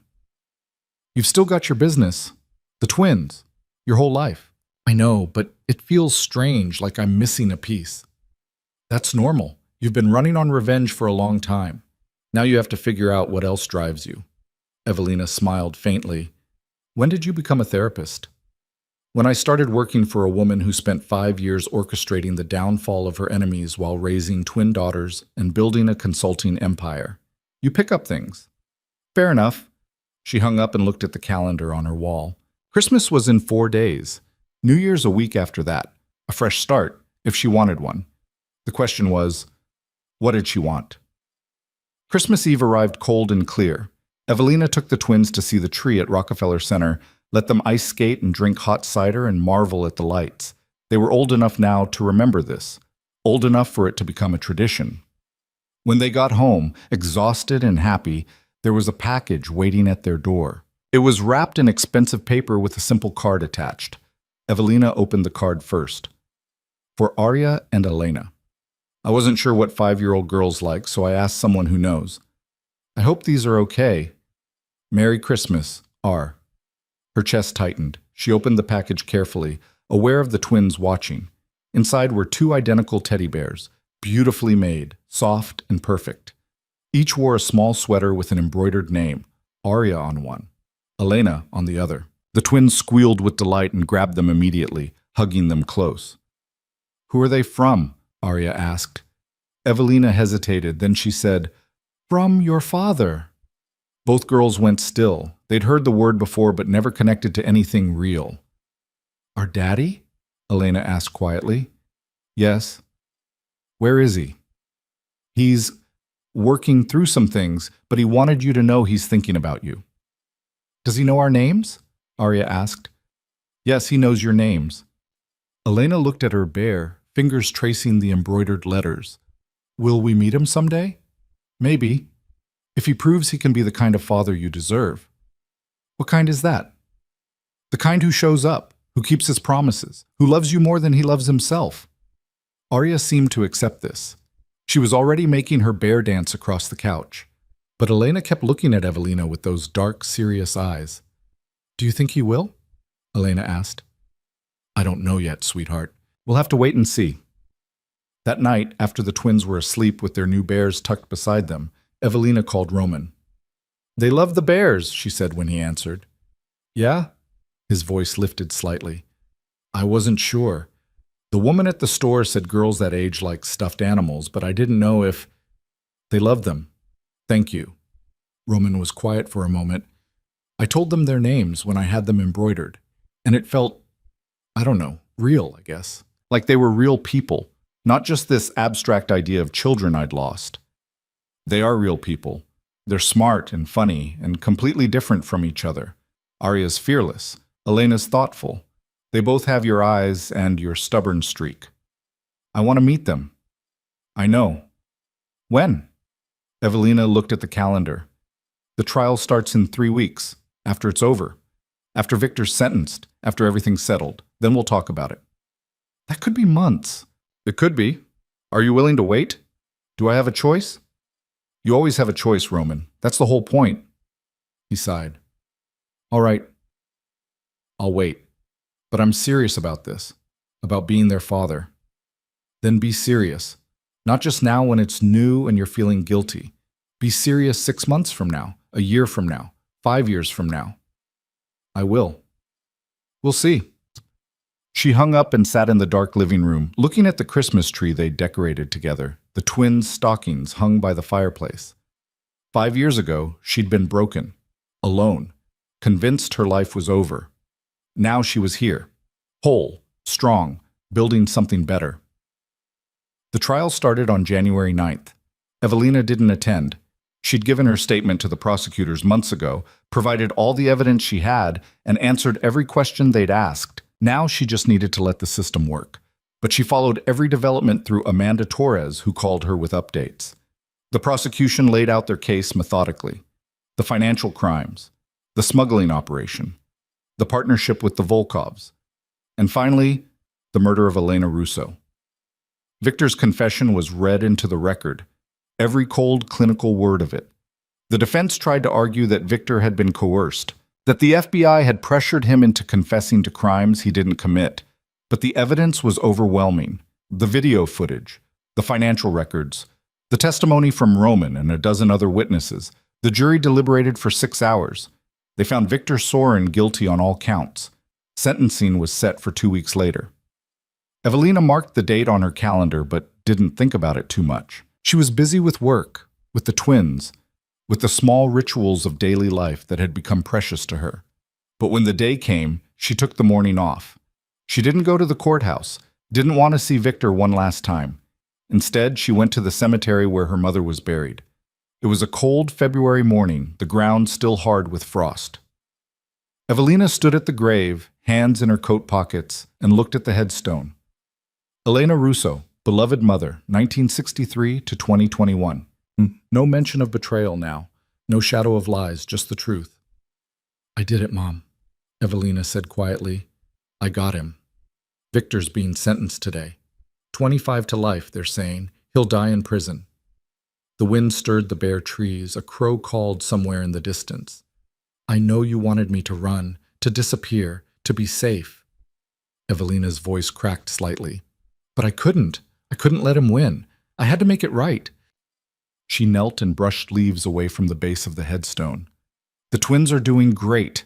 They're in first grade now. Smart as hell. Both of them. You'd love them.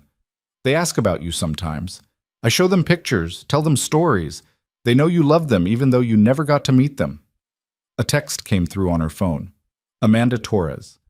Sentencing complete. 25 years minimum, eligible for parole after 20. Judge added special notation that parole board should consider severity of murder charge. Effectively, a life sentence. Evelina read it twice. Then she looked back at the headstone. It's over, she whispered. It's finally over. She stayed at the grave for another 20 minutes, just sitting in the cold, feeling the weight of 5 years lift slowly from her shoulders. When she finally left, she felt lighter. Not happy, exactly, but free. Free to move forward. Free to build something new. Free to let go of the anger that had sustained her for so long. She drove back to the city, picked up the twins from school, and took them out for dinner at their favorite place. They ate pizza and laughed and made a mess, and Evelina watched them and thought about the future.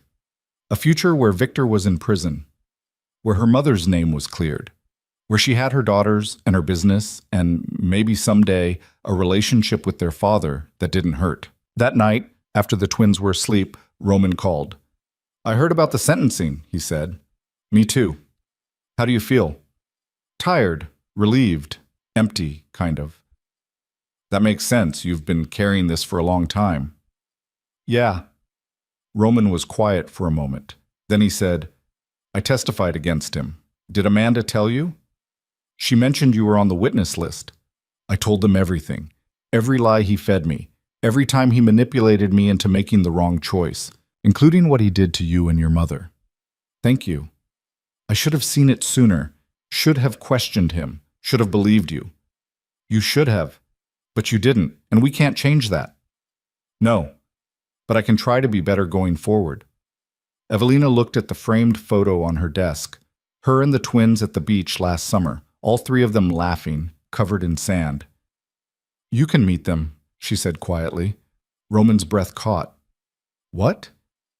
You can meet them. Not right away. I need to prepare them first. Explain who you are. Make sure they understand, but in a few weeks we can arrange something. Evelina, this doesn't mean I forgive you. It doesn't mean we're getting back together. It just means I'm willing to let you try to be their father, because they deserve to know you and you deserve a chance to know them. I won't waste it. I promise. Don't promise. Just do it. I will. They hung up, and Evelina sat in the quiet of her office, feeling the strange mixture of endings and beginnings. Victor was gone. Her mother's killer was behind bars. Her name was cleared, and now, maybe, she could start to rebuild the parts of her life that weren't about revenge, the parts that were just about living. 3 weeks after Victor's sentencing, Evelina sat the twins down for the most difficult conversation of their young lives. They were in the living room, sunlight streaming through the windows, and both girls sensed something important was coming. Arya bounced on the couch, impatient. Elena sat very still, watching her mother's face. Remember how I told you that your daddy lives far away? Evelina began. Because he's working, Arya said immediately. That's what I said, but it wasn't exactly true. Both girls went quiet. Your father didn't live far away. He just didn't know where we were. And I didn't tell him because we had problems, adult problems. He made some mistakes, big ones, and I had to protect you. From him? Elena's voice was small. No, baby, not from him. From a situation that was complicated and dangerous. But that situation is over now, and your father wants to meet you. Arya's eyes went wide. Really? When? Soon. This weekend, maybe. But I need you both to understand something first. Evelina took their hands. Your father is a good man who made bad choices. He's trying to be better, but he doesn't know you yet, and you don't know him. So this is going to be strange at first. Will he like us? Elena asked. The question broke Evelina's heart. He already loves you. He just needs to learn who you are. What if we don't like him? Then we'll figure that out together, but I think you will. I think if you give him a chance, you'll see that he's worth knowing. Arya seemed to accept this easily. She was already planning questions, talking about showing him her drawings from school, but Elena stayed quiet, thoughtful, and Evelina recognized that look. Her daughter was afraid. That night, after Arya was asleep, Elena climbed into Evelina's bed. Mommy? Yes, sweetheart. If Daddy comes back, will you leave? Evelina pulled her close. What? No. Why would you think that? Because in Sophie's class, her mommy and daddy don't live together anymore, and Sophie only sees her daddy sometimes, and she said it's because her mommy had to leave. That's not going to happen to us. I'm not going anywhere, ever. Promise? I promise. Your father and I aren't going to live together again, but that doesn't mean I'm leaving. You and Arya will always be with me. Always. Elena relaxed slightly. Okay. Are you scared about meeting him? A little. That's normal. It's okay to be scared, but I'll be right there with you the whole time. What if he doesn't like me as much as Arya? She's prettier and funnier and... Stop. Evelina turned Elena's face toward hers. You are brilliant and kind and brave, and anyone who gets to know you is lucky, including your father. Don't ever think you're less than your sister. You're just different, and different is good. Elena nodded, but Evelina could see the doubt still there. It would take more than words to fix that. It would take time. The meeting was arranged for Saturday afternoon at a park in Brooklyn. Neutral ground, public, safe. Evelina drove the twins there, her stomach in knots the whole way. She'd texted Roman the night before with instructions. Casual clothes, no gifts, no big gestures, just show up and be present. He'd replied, I'll be there. When they arrived, Roman was already waiting on a bench near the playground. He stood when he saw them, and Evelina watched him take in the sight of his daughters for the first time in person. They were wearing matching purple jackets, holding hands, both suddenly shy now that the moment was real. Girls, Evelina said gently, this is your father, Roman. Roman crouched down to their level. Up close, Evelina could see his hands were shaking. Hi, he said. His voice was rough. I'm really happy to meet you both. Arya stepped forward first, curious and bold. You look like the pictures Mommy showed us. I hope that's a good thing. You're tall, Roman smiled. You'll be tall too, probably. Your mom's not short. Arya giggled. Elena stayed behind Evelina, one hand gripping her mother's coat. Roman noticed. He didn't push, just stayed crouched there, patient, until Elena finally stepped out. Hi, she whispered. Hi, Elena. That's a beautiful name. Did you know it was your grandmother's name? Elena nodded. She would have loved you, both of you. Mommy says she's in heaven, Arya announced. She is, and I bet she's watching right now, very proud. They sat on the bench together, Evelina between the twins and Roman beside them, but not too close. The conversation was stilted at first, awkward pauses and careful questions.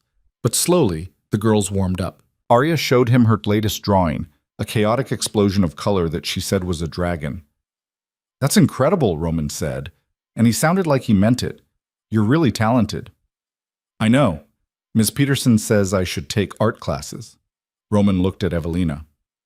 Does she take art classes? Not yet. It's expensive. I could help with that. We'll talk about it later. Elena was quieter, but when Roman asked her what her favorite subject in school was, she opened up a little. Reading. I like stories about animals. What's your favorite animal? Elephants. They remember everything, and they stay with their families. Something passed across Roman's face. Regret, maybe, or recognition. That's a good animal to like, he said quietly. They stayed at the park for 2 hours, played on the swings, fed ducks at the pond, watched Arya fearlessly climb the tallest part of the jungle gym while Elena cheered from below. When it was time to leave, Arya hugged Roman without hesitation. Elena hesitated, then offered her hand to shake. Roman shook it solemnly. Thank you for giving me a chance. You're welcome. In the car on the way home, Arya talked non-stop about everything they'd done. Elena was quiet, staring out the window. What did you think? Evelina asked her. He seems nice. He is nice. When he tries. Will we see him again? Do you want to? Elena thought about it. Maybe. If it's okay with you, it's okay with me. Over the next 3 months, the visits became regular. Every other Saturday, Roman would meet them somewhere. The park, the museum, the zoo, always with Evelina present, always casual and low pressure. Slowly, the girls got comfortable. Arya started calling him Dad without being prompted. Elena stuck with Roman but smiled more when she saw him. And Roman, to his credit, showed up every single time. Never canceled, never made excuses. Just appeared, patient and consistent, learning his daughters one Saturday at a time. Meanwhile, Evelina's life was shifting in other ways. She'd petitioned the medical board to reinstate her license. With Victor's confession clearing her name and multiple character witnesses vouching for her, the board agreed. After 5 years away from medicine, Dr. Evelina Corsa was officially allowed to practice again. She started part-time at a hospital in Queens. Trauma surgery, like before. The work was brutal and exhausting, and she loved every second of it. You're glowing, Thomas said when she met him for coffee one afternoon. It's weird. You look actually happy. I am happy. Is that weird? For someone who spent 5 years plotting revenge? Yeah, kind of. Evelina laughed. I'm allowed to move on. You are. I'm just not used to it. What about you? What's next for you? Thomas shrugged. I've got some consulting gigs. Might start my own firm. I've learned a lot working with you. Like what? Like patience is more powerful than rage. Like building something takes longer than tearing it down but lasts way longer. Like the best revenge is living well. That last one's a cliché. Doesn't make it wrong. Evelina smiled. No, I guess it doesn't. In April, Roman asked if he could take the girls to dinner alone. Evelina's first instinct was to say no, but she looked at Elena and Arya, excited and nervous, and realized she had to let go a little. 2 hours, she said, and you keep your phone on the whole time. Deal. She spent those 2 hours pacing her apartment, checking her phone every 5 minutes, fighting the urge to call and check in. When Roman brought them back, both girls were laughing, faces sticky with ice cream. We went to that Italian place on 5th, Roman said, then got gelato. I hope that's okay. It's fine. They were perfect. Both of them. Arya was already running to her room to put away a small gift Roman had bought her, a sketchbook and colored pencils. Elena lingered in the doorway. Did you have fun? Evelina asked. Yeah, he's funny. He tells really bad jokes. He always did. Can he come to my school thing next week? The spring concert? Evelina's heart squeezed. If he wants to, you should ask him. Elena turned to Roman, shy again. Will you come? Absolutely. I wouldn't miss it. The spring concert was chaos. 60 first graders singing off-key while parents recorded everything on their phones. Elena had a small solo, 4 lines about flowers growing. She sang them perfectly, her voice clear and sweet, and when she finished, she looked right at Roman and Evelina sitting together in the audience. Roman was crying. Evelina handed him a tissue without a word. After the concert, they went out for pizza, the 4 of them together, almost like a family. Almost, but not quite. This is nice, Arya said through a mouthful of cheese. Don't talk with your mouth full, Evelina said automatically. But it is nice. I like when we're all together. Roman looked at Evelina over the twins' heads. There was a question in his eyes. She shook her head slightly. Not yet. Maybe not ever. He nodded, accepting it. In May, the ownership structure of Roman's organization changed. He'd been working with the FBI and prosecutors for months, systematically dismantling the illegal operations and converting everything else into legitimate businesses. The shipping company became fully legal, properly licensed, transparent. The real estate holdings were restructured. The shell companies were dissolved, and Evelina, to her surprise, found herself invited to a meeting. "I want to offer you something," Roman said. They were in his office, smaller than his old one, less ostentatious.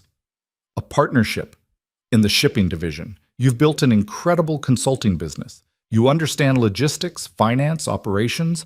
I could use someone like you." "You want me to work with you?"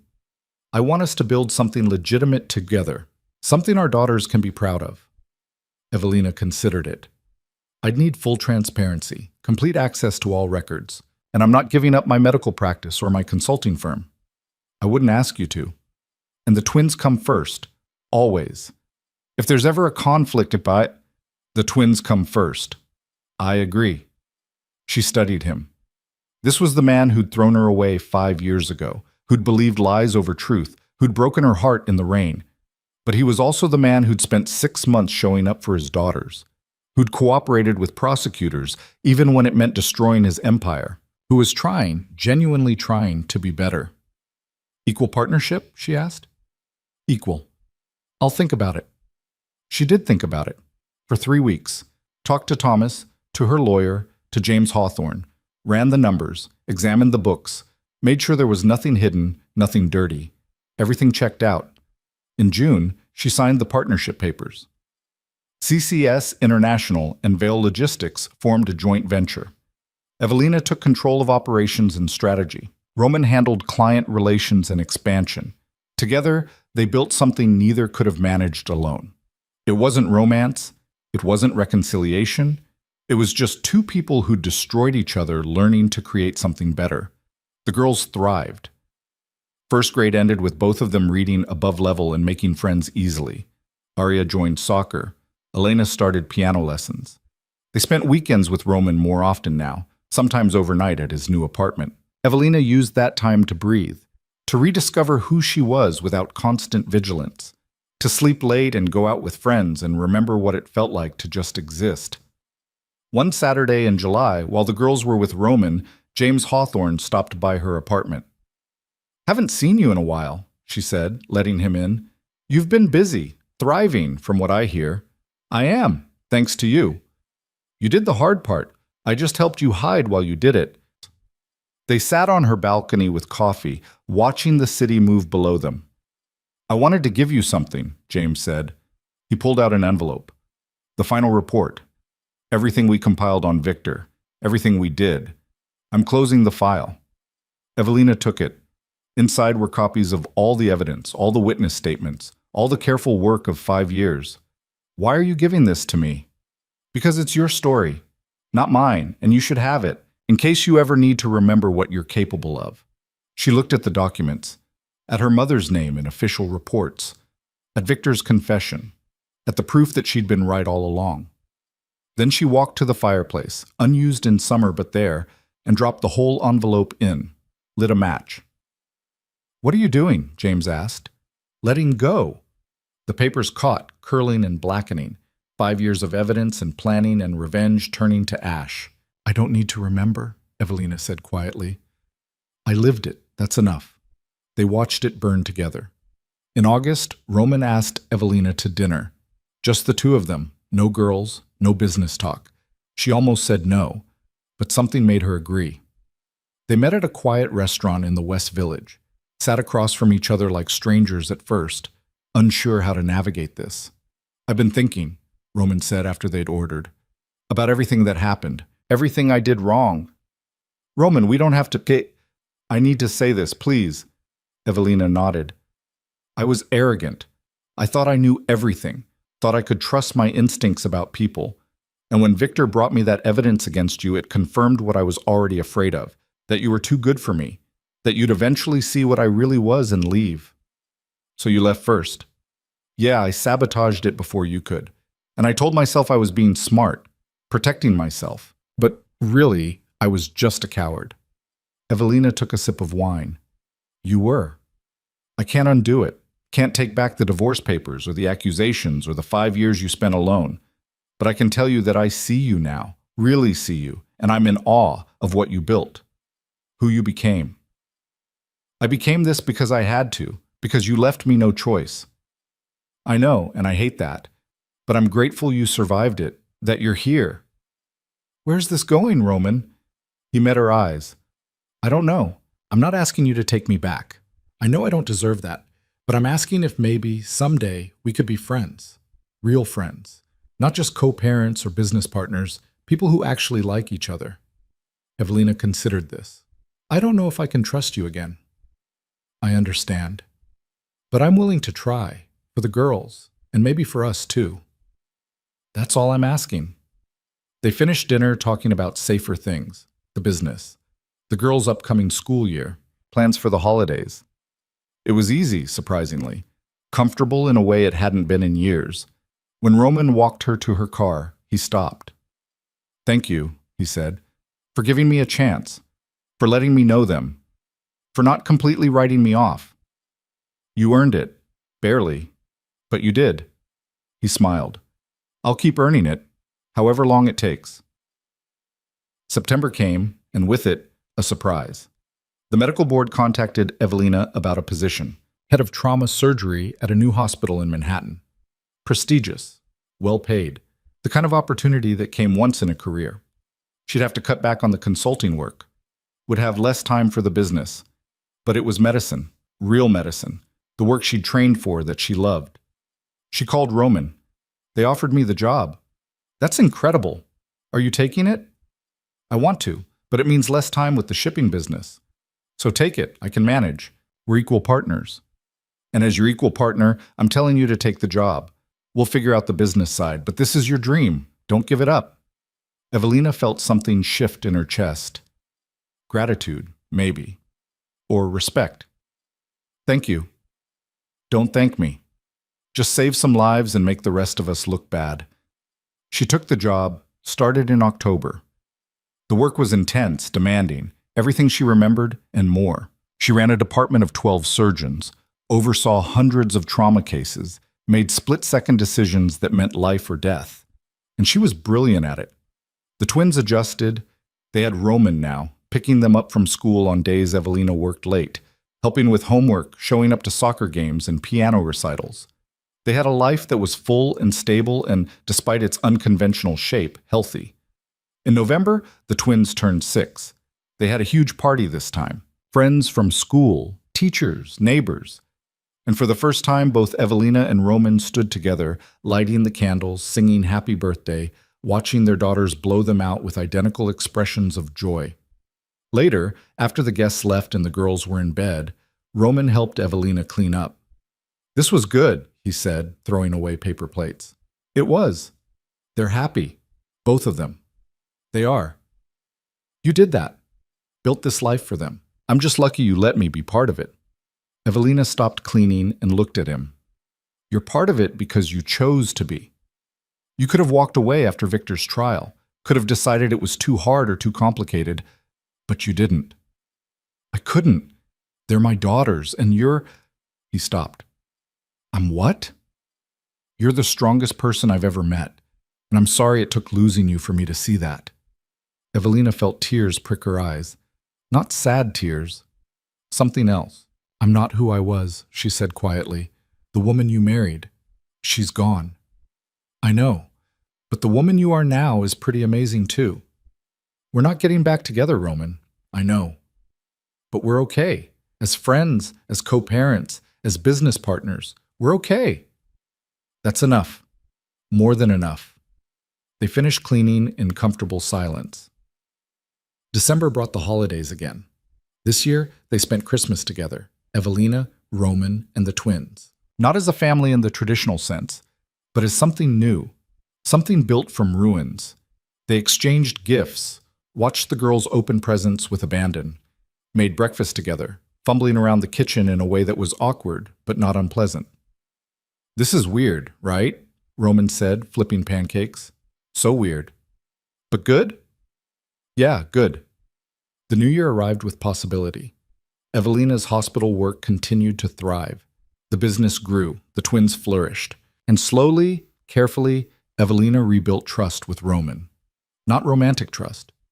That was gone, probably forever. But a different kind. The kind that came from seeing someone change, from watching them do the work. In February, a journalist contacted her about Victor's case. They wanted to write a feature about the woman who'd brought down one of New York's most dangerous criminals, about the surgeon who'd spent 5 years gathering evidence while raising twins and building an empire. Evelina said no. "I'm not interested in being a story," she told the journalist. "What happened to me was real, not entertainment. But people should know. People don't need to know. The people who matter, my daughters, my mother's memory, the truth, they already know. That's enough." She hung up and never looked back. By spring, life had settled into a rhythm that felt sustainable. Evelina worked 4 days a week at the hospital, spent the fifth managing the business. Had the twins every night, with Roman taking them on weekends to give her time to herself. She'd started dating someone, a colleague from the hospital, quiet and kind, with no connections to her past. It wasn't serious yet, but it was something. A reminder that she could have a future that wasn't defined by what she'd lost. The twins met him once, briefly. Arya pronounced him okay. Elena reserved judgment. Roman, when he heard, just said, "You deserve to be happy," and meant it. In May, Evelina took the girls to visit her mother's grave. They were old enough now to understand some of what had happened. Not everything, not the full scope of Victor's betrayal or the years Evelina had spent planning revenge, but enough. "Your grandmother was brave," Evelina told them, kneeling between the two girls. "She found out something bad was happening and she tried to stop it. That took courage." "Did it work?" Arya asked. "Not right away. But eventually, yes. The bad things stopped." "Because of you?" Elena asked. "Because of a lot of people working together. But yes, I helped." They left flowers, daisies, Elena's favorite, and stood there for a few minutes in silence. "I wish we could have met her," Elena said quietly. "Me too, baby, but she's part of you, both of you. Her strength, her kindness, her spine." "What's a spine?" Arya asked. "It's what keeps you standing when everything else wants to knock you down." On the drive home, Elena said, "Mommy, are you happy now?" Evelina glanced in the rearview mirror. "Yes, sweetheart, I am." "Good. You deserve to be happy." The words, coming from her 6-year-old daughter, made Evelina's throat tight. "Thank you. So do you. Both of you." "We are happy," Arya said confidently. "We have you and Roman and our friends and school and everything." It was true. They did have everything. Not the everything Evelina had imagined 6 years ago, standing in the rain at her mother's grave, but something better, something real. In June, the business hit its 5-year anniversary. Evelina and Roman threw a small celebration for their employees. 30 people now, spread across 3 offices. A legitimate operation that had grown from nothing into something substantial. 5 years, Roman said during his speech. 5 years ago, I was at my lowest. I destroyed everything that mattered, and I didn't think I'd get a second chance. He looked at Evelina across the room. But someone I hurt very badly decided I deserved another shot.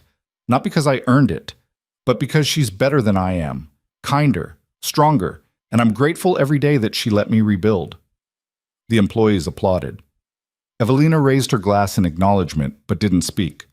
This was Roman's moment, his redemption story. Hers had been written quietly, in hospital shifts and bedtime stories and board meetings where she proved she belonged. That night, alone in her apartment after the twins were asleep, Evelina opened her laptop. She pulled up the file she'd created 6 years ago, the one labeled Victor Soren, Evidence. She'd backed it up in 3 separate locations, encrypted and secure, just in case. But she didn't need it anymore. She deleted it, permanently, wiped it from every backup. Then she closed her laptop and went to bed. The next morning was Saturday. Roman picked up the girls for their weekend together. Evelina had the whole day to herself. She went for a run, got coffee, sat in the park and read a book. Simple things, normal things, the kind of life she'd been fighting for without even realizing it. That evening, her phone rang. Roman. Hey, is everything okay? Everything's fine. The girls wanted to tell you something. Arya's voice came on the line, excited and breathless. Mommy, we went to the aquarium and saw the big shark, and Elena was scared, but I wasn't, and Roman bought us stuffed dolphins, and we had ice cream and… Slow down, baby. Sounds like you had fun. The best fun. Can we go back sometime? Sure. We'll plan it. Elena's quieter voice replaced Arya's. Hi, Mommy. Hi, sweetheart. You okay? Yeah, I wanted to tell you I love you. Evelina's eyes stung. I love you too, so much. I know. Roman says you're the best mom in the world. He said that? Yeah, he said we're lucky to have you. I'm the lucky one. When Roman got back on the line, Evelina said, Thank you for today, for all of it. They're easy to love. I know, but still. Thank you. After she hung up, Evelina stood at her window, looking out at the city lights. 6 years ago, she'd been broken, discarded, standing in the rain with nothing but grief and fury. Now she was here, chief of trauma surgery, co-owner of a thriving business, mother to 2 incredible daughters, friend to the man who'd once destroyed her. Victor was in prison. Her mother's name was cleared. Justice had been served. But more than that, she'd survived. Not just survived, thrived, built a life from ashes, became someone stronger than the woman who'd been thrown away. And that, Evelina thought, was the real victory. Not the revenge, not the empire, not even the justice. The victory was standing here whole and happy, knowing that nothing and no one could ever break her again. She'd been tested in fire and come out steel, and that was enough, more than enough. It was everything.